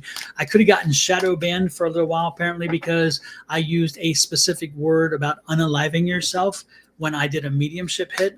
There was a mediumship hit a few weeks ago where the lady came in and she had unalived herself. And I did not use that word. I used the other word, which is a no-no, apparently, on social media platforms.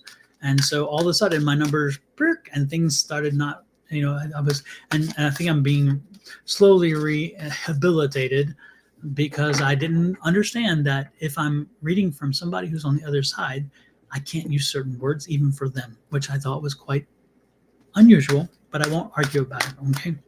So please check your Under your subscriptions, check your notifications button. If you need to turn it off and back on, that would be wonderful. I would appreciate it. But let's see, back to bounty. Back to bounty.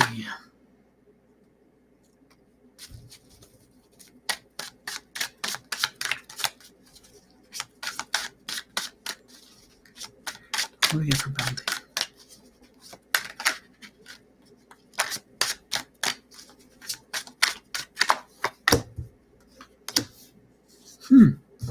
Alrighty then.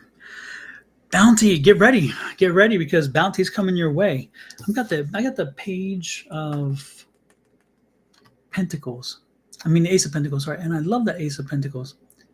And I'm sorry, Page. I did say Page. Anyway, Page of Pentacles. Okay, the Page of Pentacles. I love that energy because the Page of Pentacles is telling you that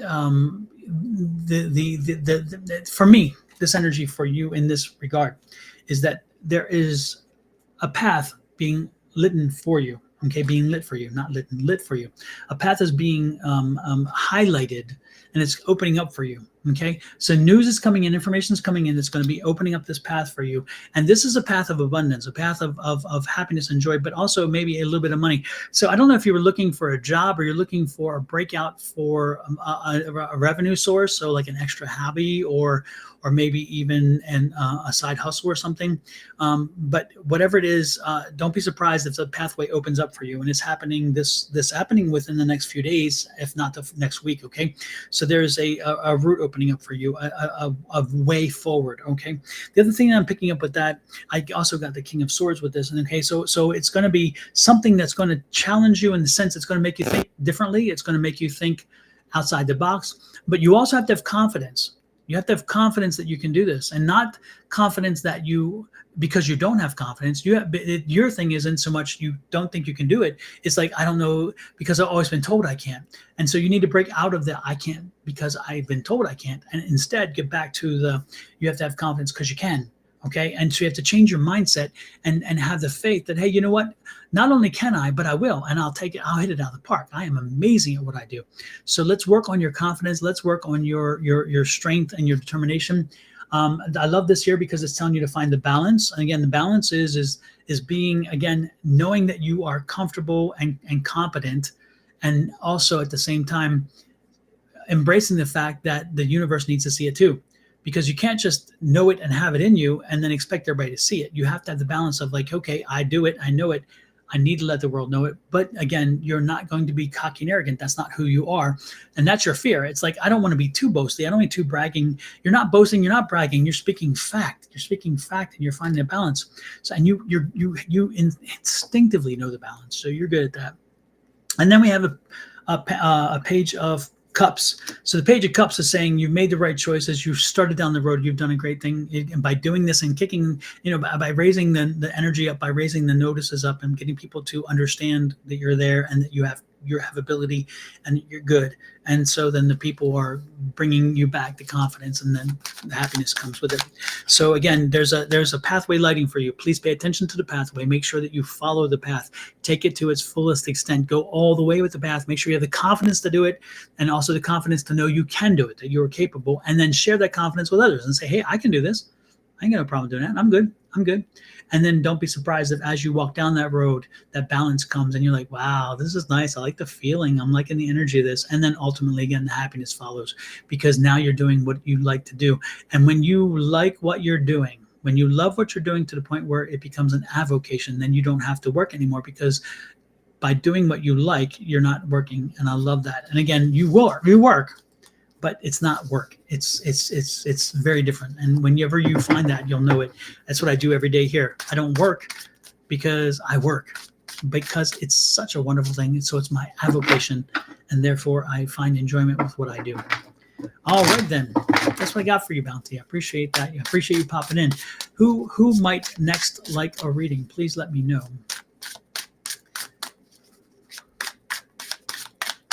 I'm being told that you have support from your guides. Spirit has your back, Bounty. Absolutely. Absolutely. That was Linda, by the way. Let me put that up there so y'all see that. And again, I told you, Miss Linda, what happened there? Yeah. Right? Yeah.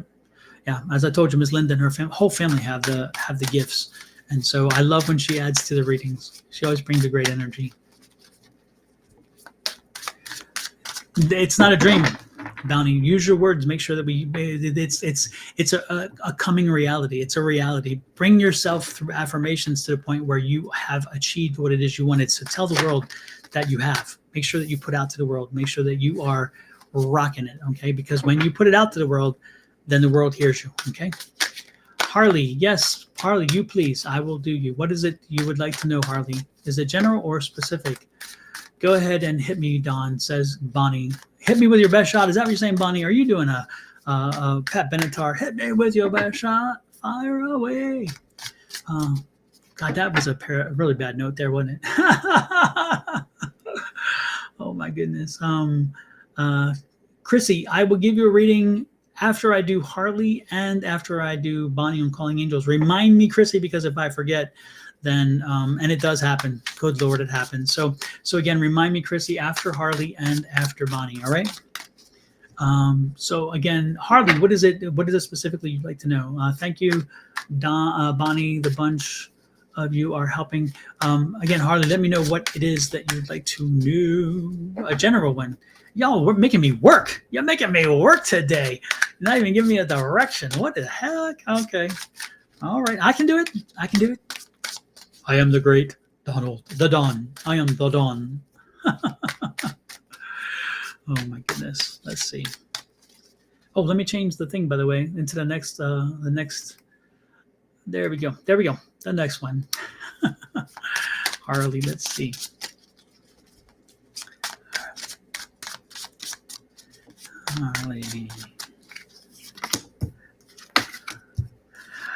Harley, your home situation is coming. Your home situation, resolution about your home situation is right around the corner. I love this energy.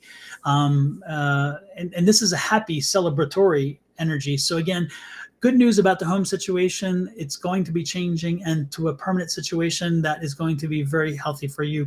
So I don't know how that resonates. I can't remember, and it's probably good that I don't. So the good part is that I'm hoping this resonates with you. But yeah, the home situation that it's showing me, a home situation, the family situation is going to be resolved, and that's coming down the road. Now, the other thing that I got is a 3. So I don't know if it's a 3 weeks or 3 months, but I am picking up definitely by the beginning of next year. You should be settled in. And again, it's like I'm getting home energy. So it's like, are you looking for a home? Are you looking for a house? Are you looking to buy something? Are you looking for whatever?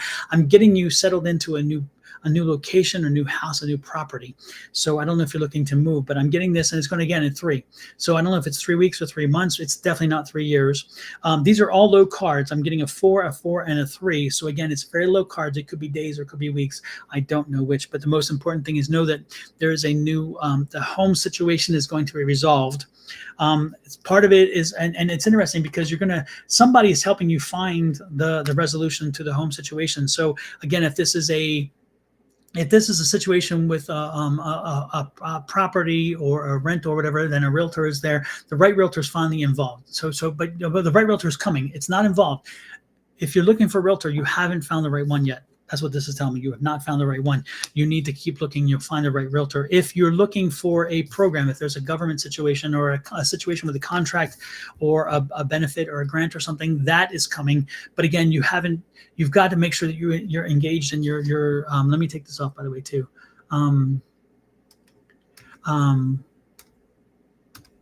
Yes, there we go. And make sure that you're engaged and you're keep making sure you're moving that paperwork forward, but you're also having the communications because there's something else out there. Okay. If you're looking for a government assistance or something like that, and again, I don't know, but there's some money coming your way. This is about money, found money. So I don't know if it's a government grant or a government something like that, or whether this is like a family situation where money's coming. But again, it's going to come and arrive at a good time for you. So we're looking at 3 to 4 in that range. So is it 3 to 4 weeks, 3 to 4 months, or 3 to 4 days? I'm definitely picking up the sooner more than the later, but I don't get days. I'm getting weeks or months. Okay. It's definitely not years. By the first of the month, by the first of the year, you should be settled in that case. And I love this too, because when you surrender, as you look here, when you surrender, this is that 4 of Cups. That 4 of Cups is saying when you surrender, then again, put faith out there, put the energy out there that there's faith out there, and then have it work itself through. I also would like for you to stop being so pessimistic, because again, you've done this, you've been doing whatever this process is, you've been doing it for a while, and it's been kind of it's wearing on you, and you're like, I can't help it be negative, because as much positivity as I want to be, I just keep getting the same situation, the same resolution, and so again, be careful about the negativism, because you don't want to let it feed into, seep in. It's not healthy for you, and you don't want your mind to go there. Ultimately, you're gonna be fine. I got the King of Wands. You got to make it work, though. This is also letting you know that you got to stay in control of this. You got to keep moving the process down. You got to keep navigating it. Don't leave it for somebody else. They're not gonna take care of it. You've got to do this, okay? So make sure that you are navigating the process. Make sure you are the one kicking the can. You're pushing it down. You're saying, hey, make the call. How are we today? What's going on? Be the nuisance. Be whatever it is. Be in somebody's ear until you get what you want. All right. And then again, the emperor, it's on you. Okay. So, but the emperor, when he shows up, the good part is he's large and in charge, and you have that king there. So again, you're going to get what you're looking for, but it's going to be a little longer than you anticipate, or a little longer than you'd want, but it's going to be shorter than you anticipate, because I think you're thinking it's even further down the road, but it's not. Okay. So know that what you're looking for is coming. Keep working toward it. Do not stop. Do not expect anybody to do things for you and that kind of stuff. Instead, you just keep pushing and plugging away, and you will be fine.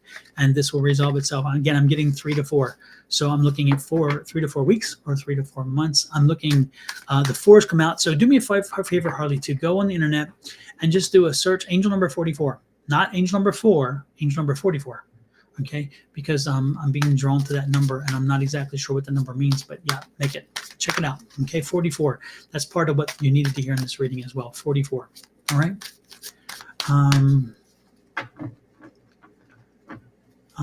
As crazy as this may sound, could it be a financial windfall? Absolutely, it could be a financial windfall, which is what they were showing me, that 3 of Pentacles. That 3 of Pentacles could be their financial windfall. Again, money coming from a source. That was that 4. The 4 is the money coming. The 3 is the financial information or financial windfall potential, and then the 4 is that thing coming through. So yeah, absolutely, Miss Linda. It's all about divine timing. Yep, be patient and just keep working, keep plugging away. Exactly. So let's see. Bonnie, Miss Bonnie's question is, will Tyler be a pilot again? That's a yes/no question. And Bonnie, if you're okay with it, I'm going to leave it a little open-ended to see what else they may give me information-wise about that. So not just yes and no. I'm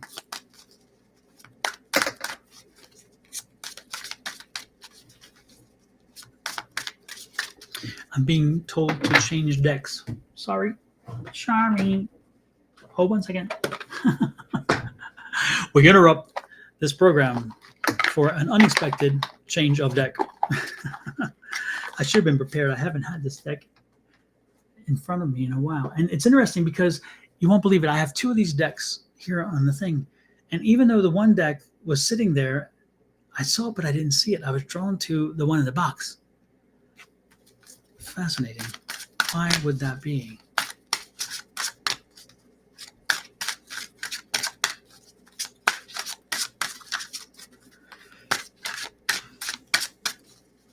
Take the long way home. Take the long way home.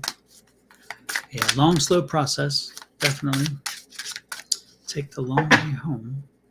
It's interesting because it's... I know you didn't ask this question. And it's... Yeah. Take the long way. There are good things that come from this. Okay, and I know it sounds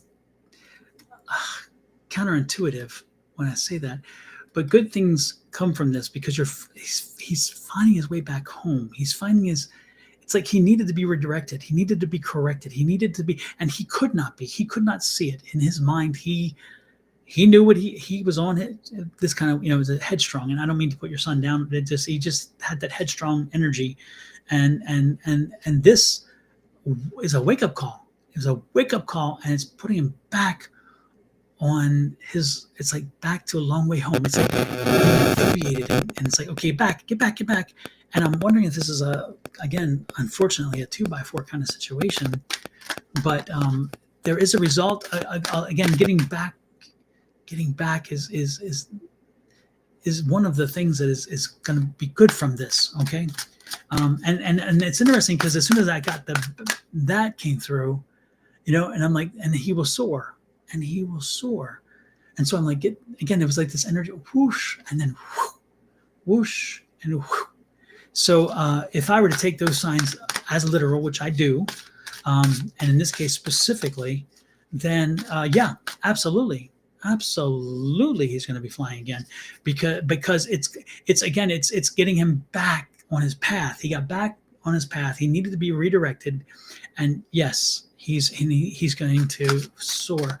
So yes, but I'm also going to turn to this deck, which again, while I was drawn to it, have trust and faith, Miss Bonnie. Have trust and faith that it's going to come through. Look at this. Yeah, he's going to have the freedom to soar. He's going to have the freedom to fly. So yes, I just, yeah, look at this. Interesting. And also it's interesting. I don't know. There's a romance in here too. Romance is changing. Something, again, getting back to home. And this is romance question. So there's more to it. It's like a lot of his life is getting realigned. It's like a total realignment for him. This was, again, this may have been a 2x4 moment for him. And so for those of you who don't know what a 2x4 moment is, let me give clarity, because again, I know Bonnie knows, but for those of you who don't know what one is, let me help. So when I started on this healing journey, about 2 years ago, my life was like really unmanageable, and I got shut. You know how the universe or God kind of like taps you on the shoulder, you don't listen, kind of gives you a little push, you don't listen, shoves you to your knees, you still don't listen. I got shoved on my ass, and so I needed to. Okay, the next card. So that's what I'm saying. The healing card is there. So again, the healing is taking place. The healing will continue to happen. So he's good in that situation. Lots of forgiveness. And I don't think the forgiveness is from him giving other people forgiveness. I'm getting that he's going to be receiving forgiveness. He's going to be asking for it. And again, it's this contriteness that comes out of that. But yeah, it's interesting. It's interesting. And so yeah, he'll be fine. I don't see. I do see a long, hard road, because again, the retreat card's here. So I see that it's going to be like a long, hard, and slow, steady healing kind of process. But ultimately, I just see this working out right. And he needed. It was time. It was time. He needed to have an intervention, and he had it. Okay, which is wonderful. But yeah, so I just see a whole lot of fear. And his guardian angels were, look at this, the guardian angels are there. They protected him. It could have been far worse. It would have been far worse. Would have been far worse. But the angels were there. They protected him. They said, not right now. This is not your time. This is not your exit. That your contract is longer, so you got to stick around. But boom, upside your head. Whoop, upside your head. Say whoop, upside your head. It's kind of that feeling, okay? He'll take care of it. He needs to continue to take care of his body, and again, get the body back in. And at the same time, I'm loving this, because he needs to set his intentions of what he wants to do. So again, he needs to tell the universe, I'm getting back in that plane. I am getting back in the air. And he will. Okay. I'm loving this. I'm just loving this. And look at this. Archangel Michael. His we know who was there. We know who protected him. We know who stood up, right? The Archangel Michael himself stepped in and said, you know what? Not today. This isn't your time. Okay. So he has to manifest. He has to tell the universe, again, what he wants. He has to tell the universe what he wants, where he's going. And then don't be surprised if it happens. Okay. Also, what is it about music? Because I'm getting music for him, and I'm hearing, and it's not, there's something about music. I don't know if he plays music, listens to music. There's something about music. Does he write music? But there's music coming from this too. So it's something about music, getting back to music and connecting to music. So music is somehow involved in this. All right. And yeah, he's gonna be good. He's the balance card there. He's being restored to balance. So that's good. Yeah, I see all good things, Bonnie. I don't.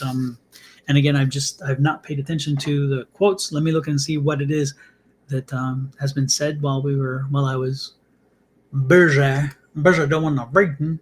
Let me see this. Let me change this here to Scorpio. Let's see. That's why you're feeling kicked down, Harley. Oh, that's someone. Bob, help me keep it worse. Long way home. Take the long way home. The scenic route. Yeah, exactly.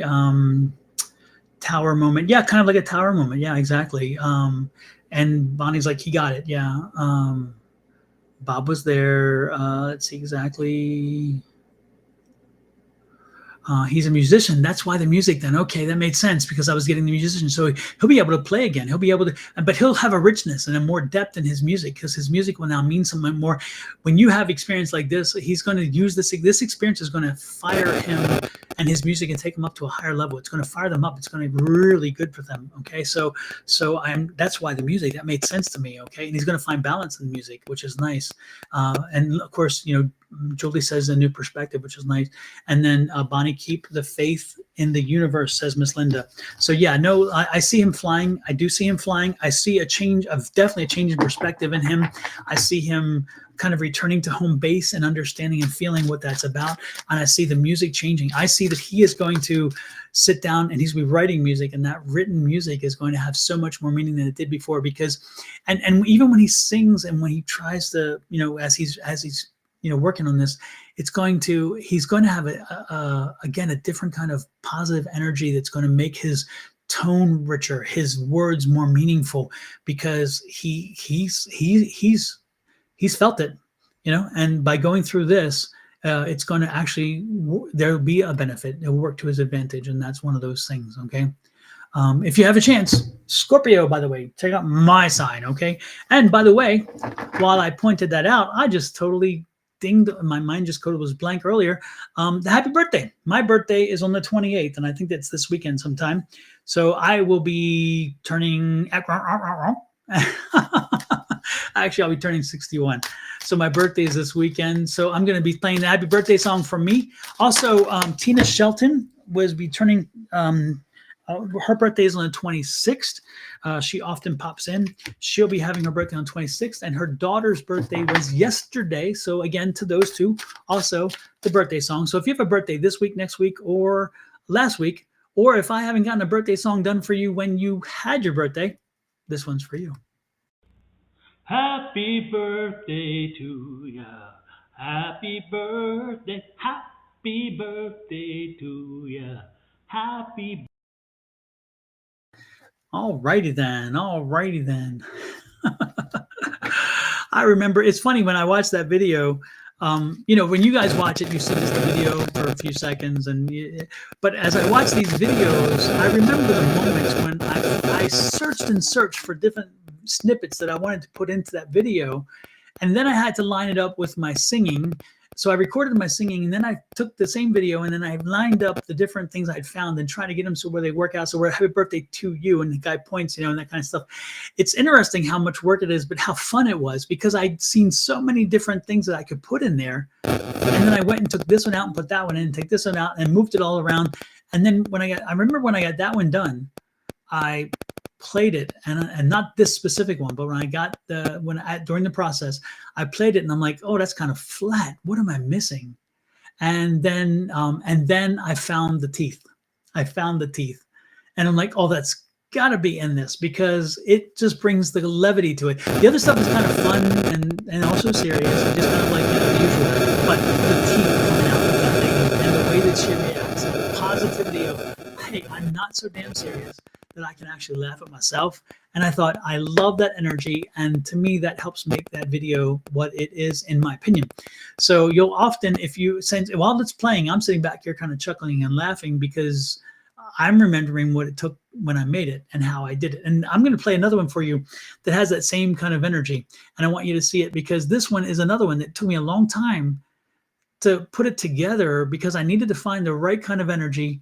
And when you watch these, think about this. Listen to what is said when it is said, what they're doing, and how it connects. And think about what I was thinking when I did it, and of all the options I could have, why I chose that. Again, when you think of it from that point of view, you'll give it a whole different perspective, maybe. But again, when I watch it, I'm like, oh my gosh, I remember some of the things that I had there instead. And I'm like, wow, I'm so glad I didn't do that. But watch this one. Again, this is one of my favorites. And this is one of my highest ranked videos on YouTube, by the way.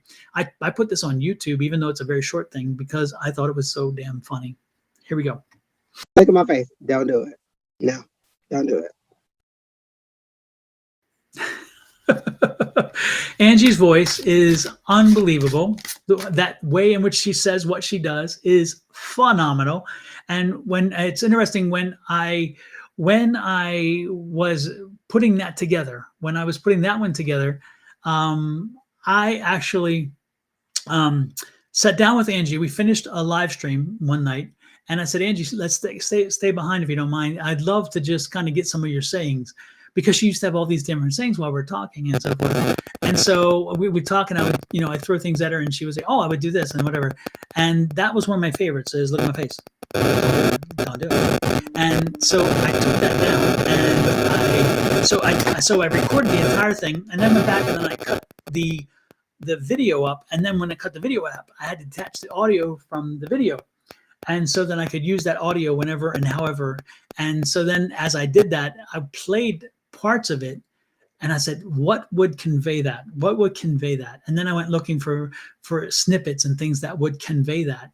And as I did it, I put it together. And in that one too, I had things, but for me, the key of all the snippets that make that work was the Lucy and Ethel one, and getting the timing just right, where they say, look at my face, don't do it, don't do it, don't do it. And they're shaking their heads as she says that. It hits on cue. Took me forever to line that up, but it worked in the end. And so again, when you see them, all that stuff isn't, it's not part of you weren't there, so you don't have that. But for me, when I see them, I'm looking at it from that point of view, and the work I did, and all the different opportunities and options I had, but put that together. And that's when I watch, I'm like, oh man, I'm loving that. I'm loving that. So I laugh at myself sometimes, so that's good. Let's see. I thought it was just me. Static. There's a few words also in static. Oh, is it still static? Is it still, am I still getting static on the mic? Is that right? Can y'all confirm, is the static gone, or is it still there? I wonder if it's the phone. If the phone did that, when the phone did something. I don't know, because the phone is in close proximity, but it shakes. Anyway, let's get to it. Chrissy, if you are still here, I'm going to do a reading for you. Chrissy. If you're not here, then I'm going to look at the time. It's 151. So I'll remember that should something pop up and somebody say, oh, I was there or I wasn't there. Remember, 151 should she pop back in if she's not here. And let's see, did Chrissy have a specific or general? Chrissy? Oh, she is here. Good. It goes in and out. Okay. Let me tweak it a little bit here. Are you? Is it better? Thank you, Harley. I appreciate that. Okay, Chrissy, did you have a specific or a general question, Chrissy? Oh, 1222 says calling on angel. So where she's at, it's 1222. I love it. Love it. Good energy there. 222. I'd be looking up the number 222 angel, the angel number, Chrissy, if I were you. But again, Chrissy, a specific or a general? Just general, and what the next couple of weeks have to hold for me. Absolutely.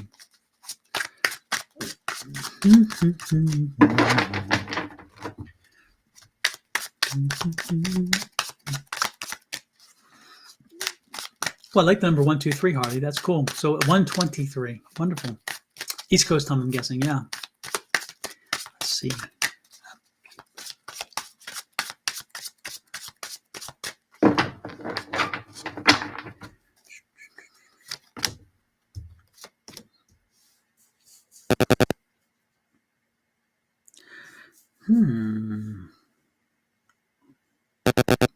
Chrissy, it's interesting. I'm getting the Queen of Cups for you.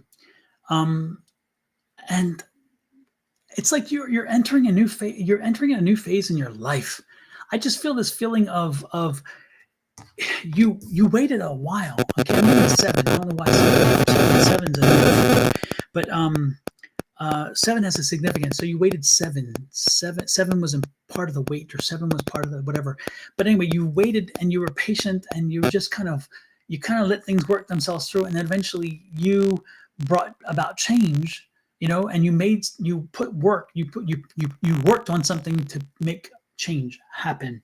And now that you're in a much happier space than you've been in a long time.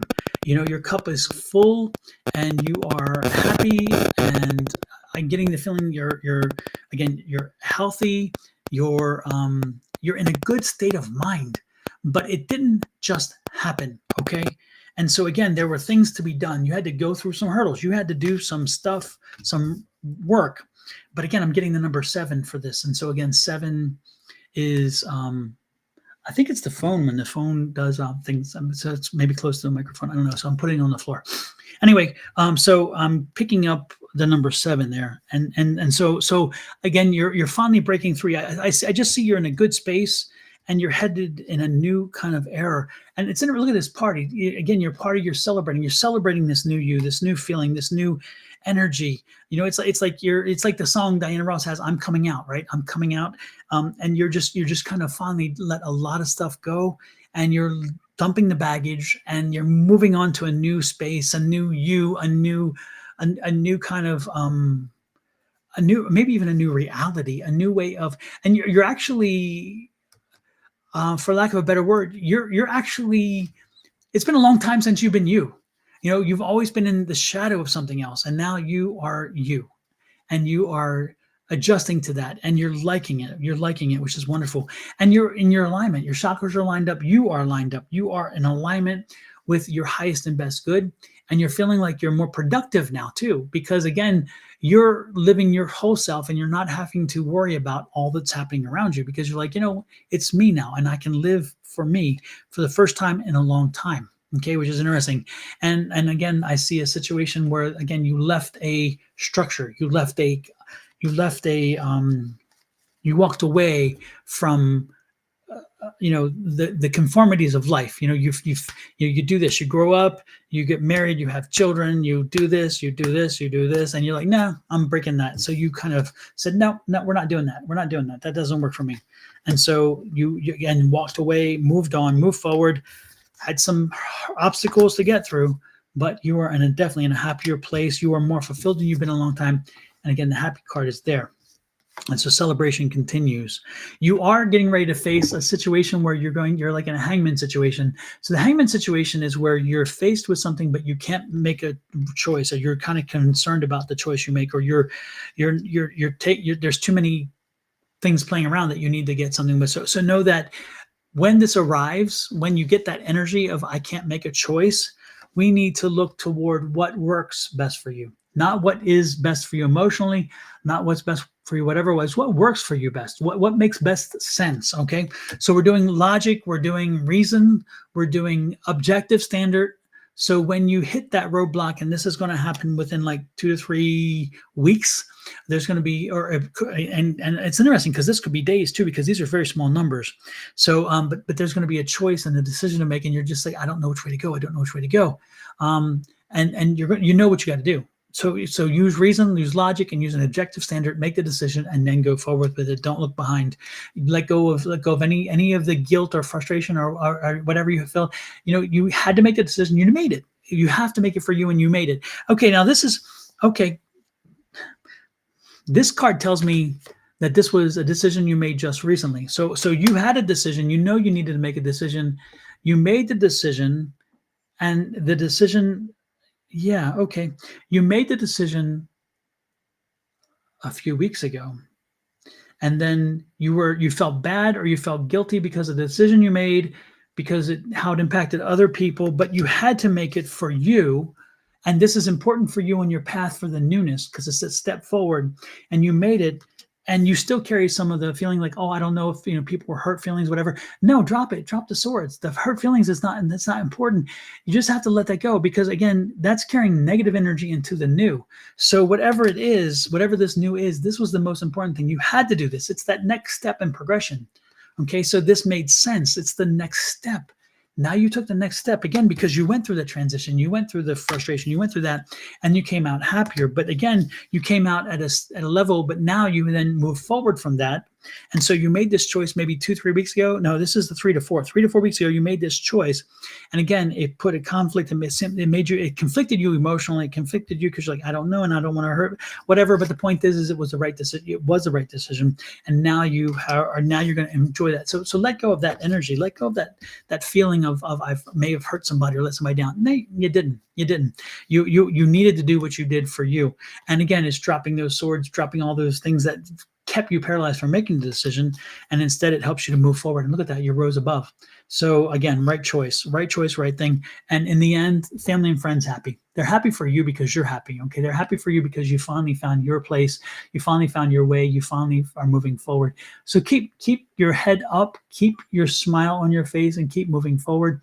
And know that you are in a very blessed period in your life right now. You're in a very positive energy right now. Make sure that you continue going that way. Do not do it. And it's interesting.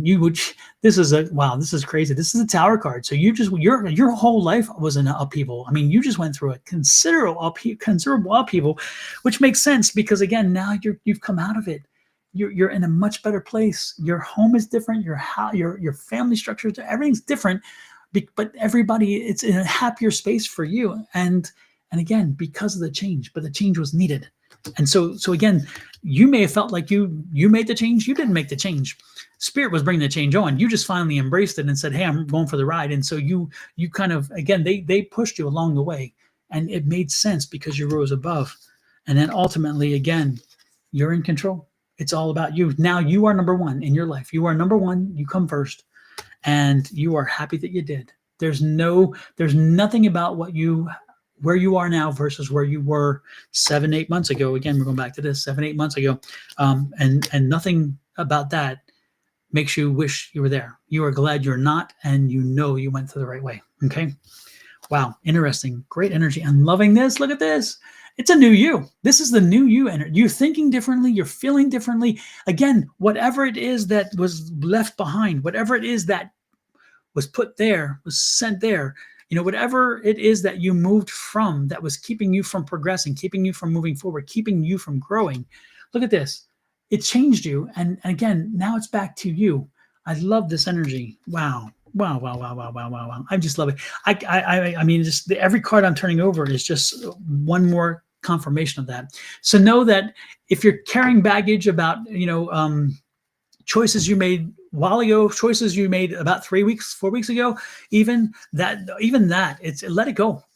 There's no, you are moving on the path you need to be on. You are moving forward. You are not looking backwards. Remember, when we're driving, we don't look in the rearview mirror all the time. We're looking in the windshield because the windshield is where we're going.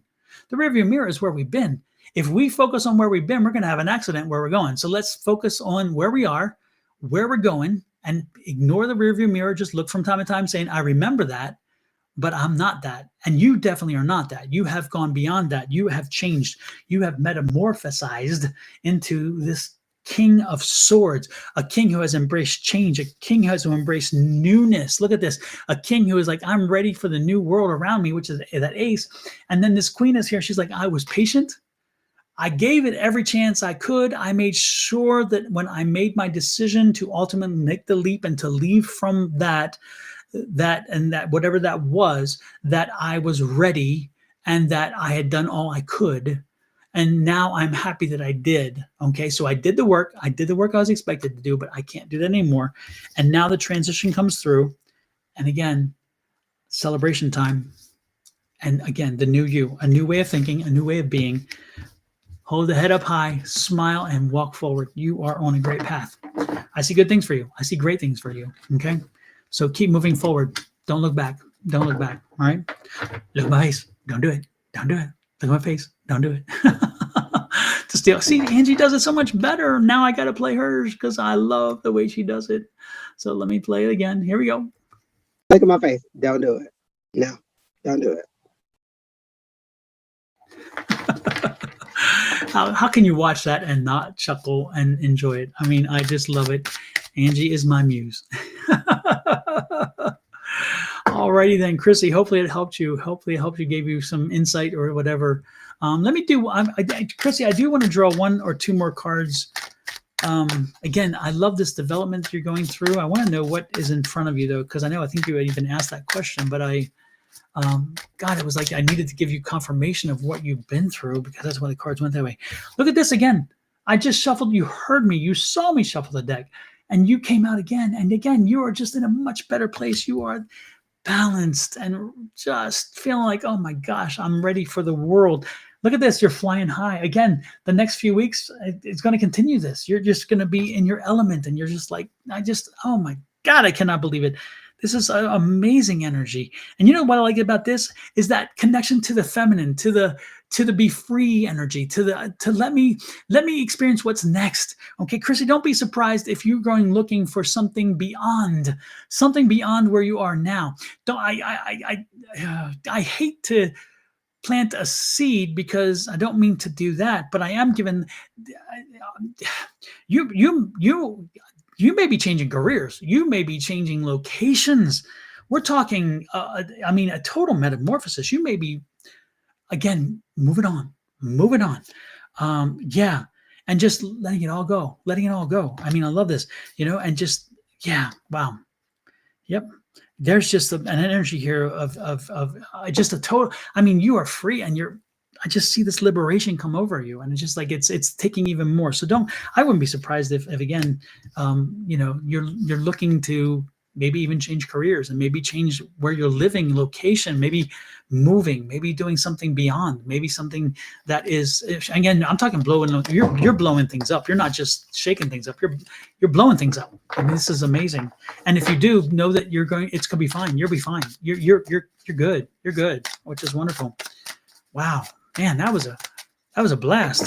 Man, your next few months, I'm telling you, don't be surprised if January, February, there's a significant difference in your life than it was, say, June. If you compare June, benchmark June, think about what happens and where you were in June. By the time January comes around, you're going to look back and say, I'm nowhere close to the person that I was.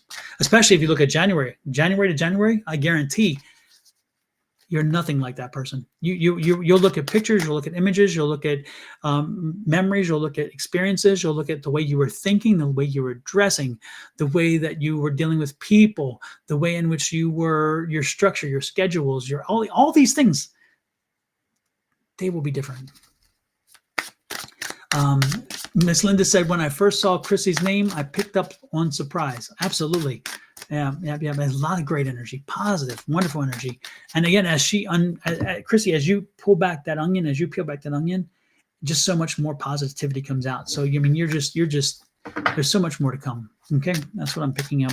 Let me check out the messages here. What do we got? Who's saying what? Static, pretty card. Julie, imagine if that may be energy around him. Don't know what that was about. Linda, yes.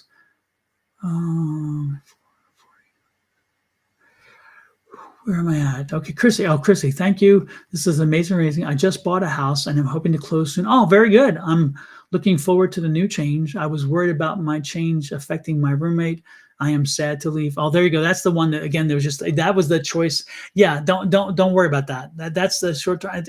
You had to move on. Everybody knew. It doesn't make it easier to move on, Chrissy, but you had to move on. And so don't worry. Again, that's what the energy was about. It's like it's like, oh, I wish, but at the same time, you knew you needed to do this. This was the ultimate end anyway. It was going to happen. So that makes sense.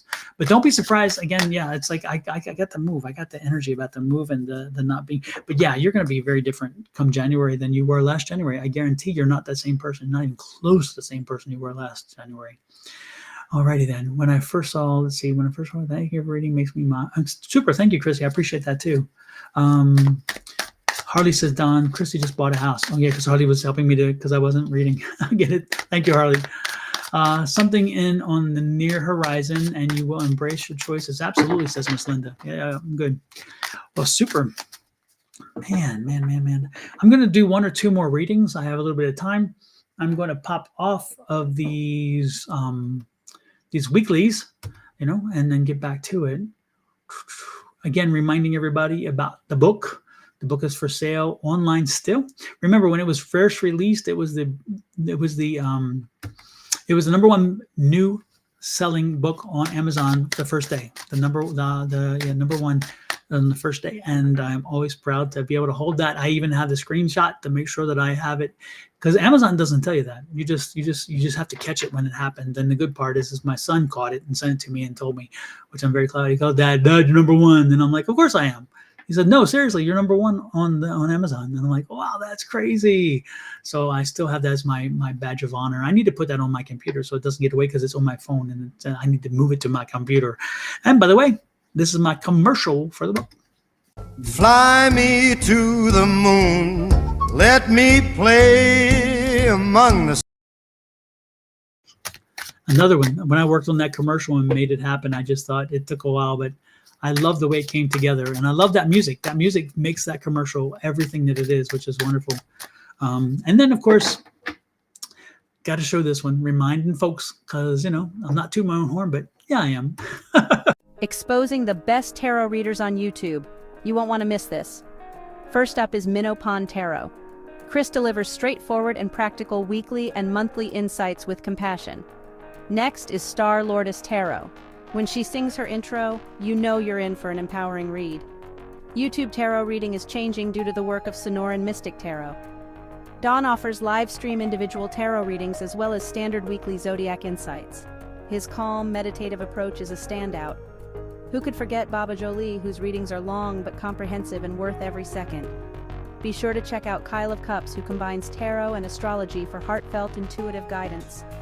A Rising Star is Naturally Divine Goddess Tarot. Shauna is all about positive energy and spiritual growth. And rounding out the list is Calling on Angels, 1111. Bonnie focuses on love and angelic guidance. Don't miss it. Check them out and let your tarot...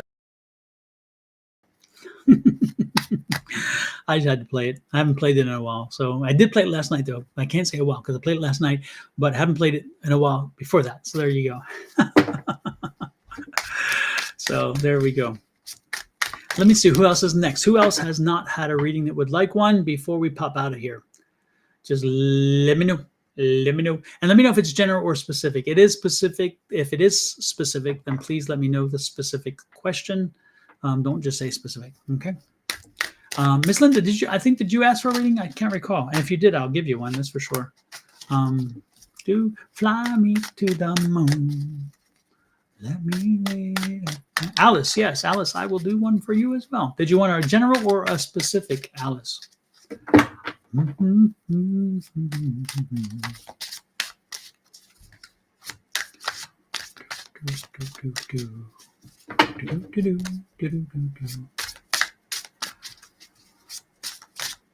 Okay, Alice. Is there a long delay? Which is probably the case. Let me know, specific or general. Hello, hello, hello. Fly me to the moon. Let me play among the stars. All right. Let's see. Alice is saying, specific, please. How do I find the best career path for myself? Because it's been several years and job search hasn't been good. Jobs I get hired for don't last more than 3 months. Okay. Let's see.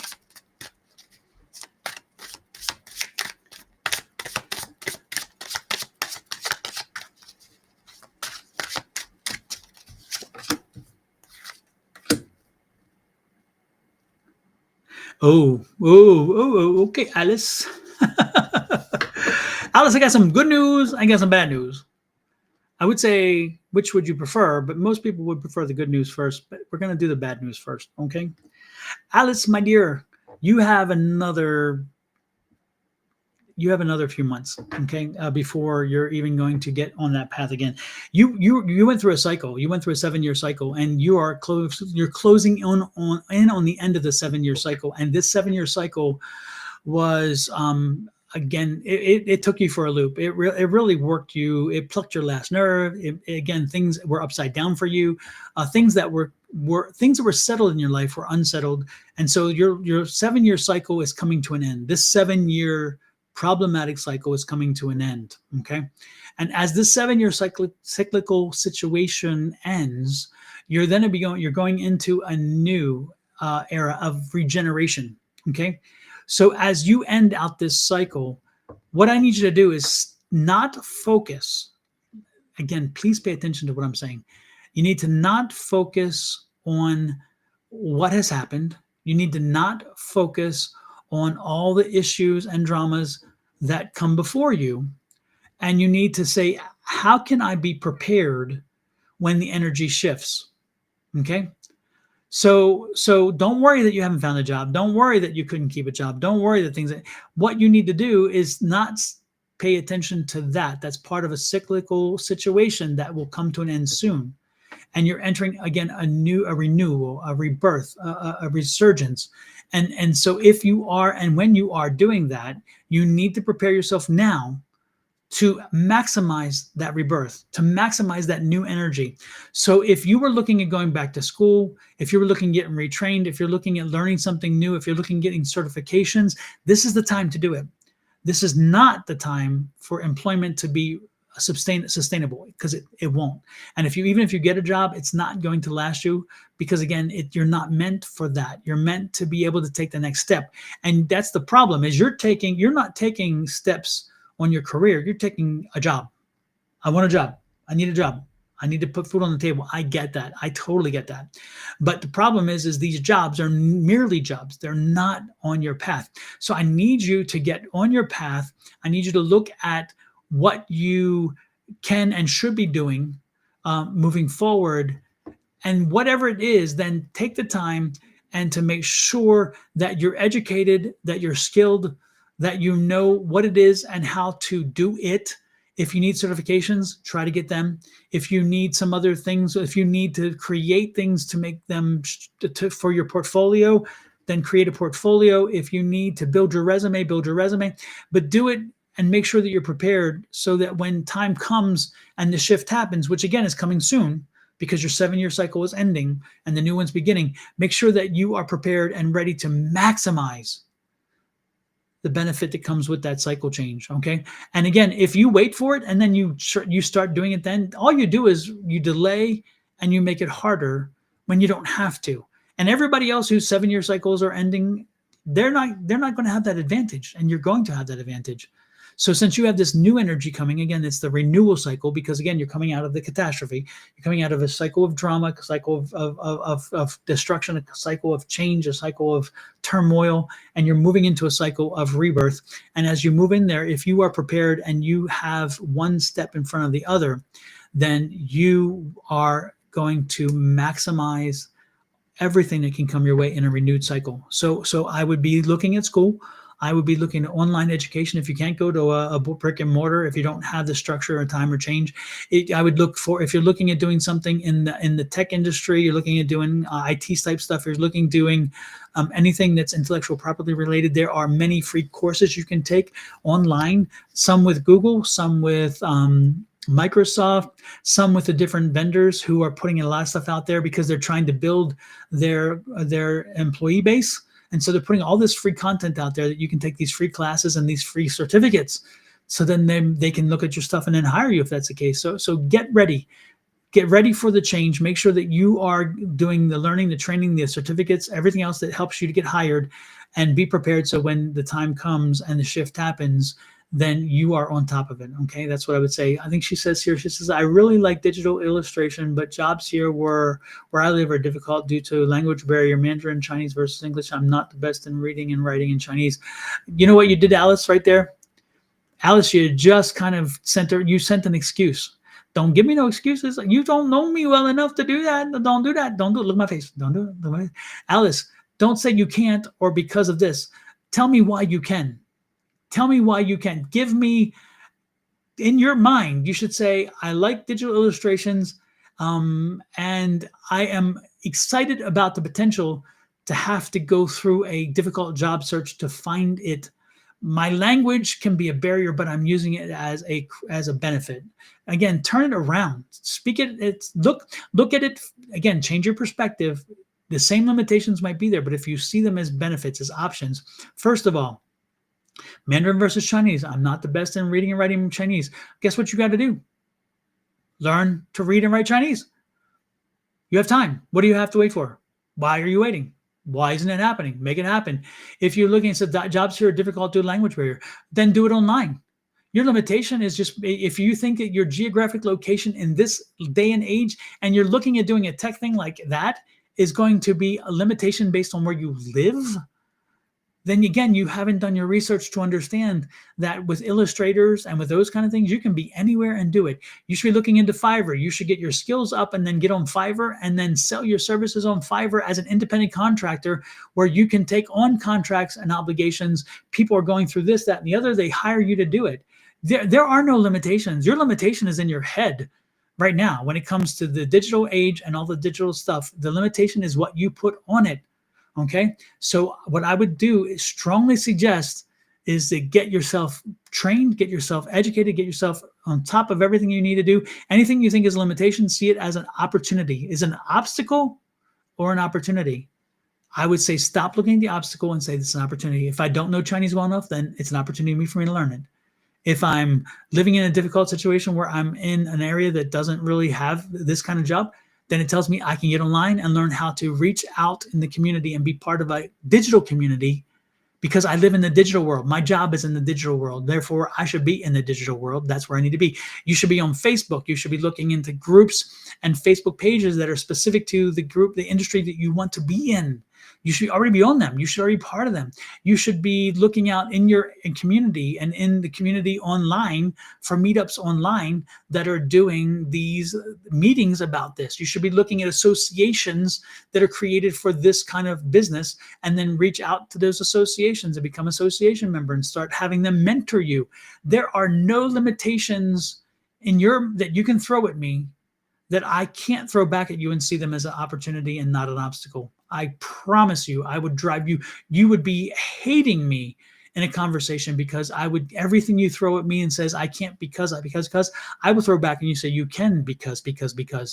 Okay. So there's no self-pity here. No whining, no crying. You need to look at your limitations, see them as opportunities, and then use them to build yourself and improve yourself and be prepared. Okay. Because you can do this. And if I were you, I would be ready and prepared because this cycle is ending soon. And you're moving into that rebirth cycle. And if you are not going to take advantage of the rebirth cycle because you're not prepared, because you were so busy still wondering, oh, I have this limitation, and oh, I can't do this, and oh, what was me? Guess what? There's a lot of people who aren't going there. A lot of people aren't doing that. A lot of people are on the road already to getting themselves ready for the renewal cycle. And so they're going to jump to the head of the class, and you're going to be sitting there on the sideline, even when it comes, and even when the momentum is on your side. Oh, I still can't. Oh, poor me. Oh, I wish. Stop. Don't go there. Don't do it anymore. From this point forward, if it's an obstacle, it's an opportunity. Flip it around and go forward. Okay. Let me know. Let me know in a few months what's happening and where you are. And especially after this conversation, you're probably not even going to want to talk to me again, but hopefully you will, because again, I'm giving you what you needed to hear. If you came on here asking me hoping that I would give you this one quick, easy pill that we're going to fix everything. No, you don't know me. You don't know me, and you don't know the world in which we live in that sense. And I'm not saying you do. What I'm saying is there's no quick answer. Okay. Put the work in, get to it, and make sure that you live up to your full potential and ready to take on this new cycle. Okay. Alrighty then. Miss Linda, if Susan can do it, so can you. Exactly. I love it. Anyway, with that said, I think we're done. I don't think I promised anybody. Oh, Miss Linda, one card for Miss Linda. Let's see. What do we got for Miss Linda? One card. Fly me to the moon. Let me play. Oh, by the way, for anybody who isn't aware, the book is in digital form as well as hardback, softback, and audio as well. So I've got you. It covers all kinds of areas. So if you're driving in the car and you just want to listen to it, you can buy the book and listen to it. Or if you want to read it on your computer, it's there too. So there we go.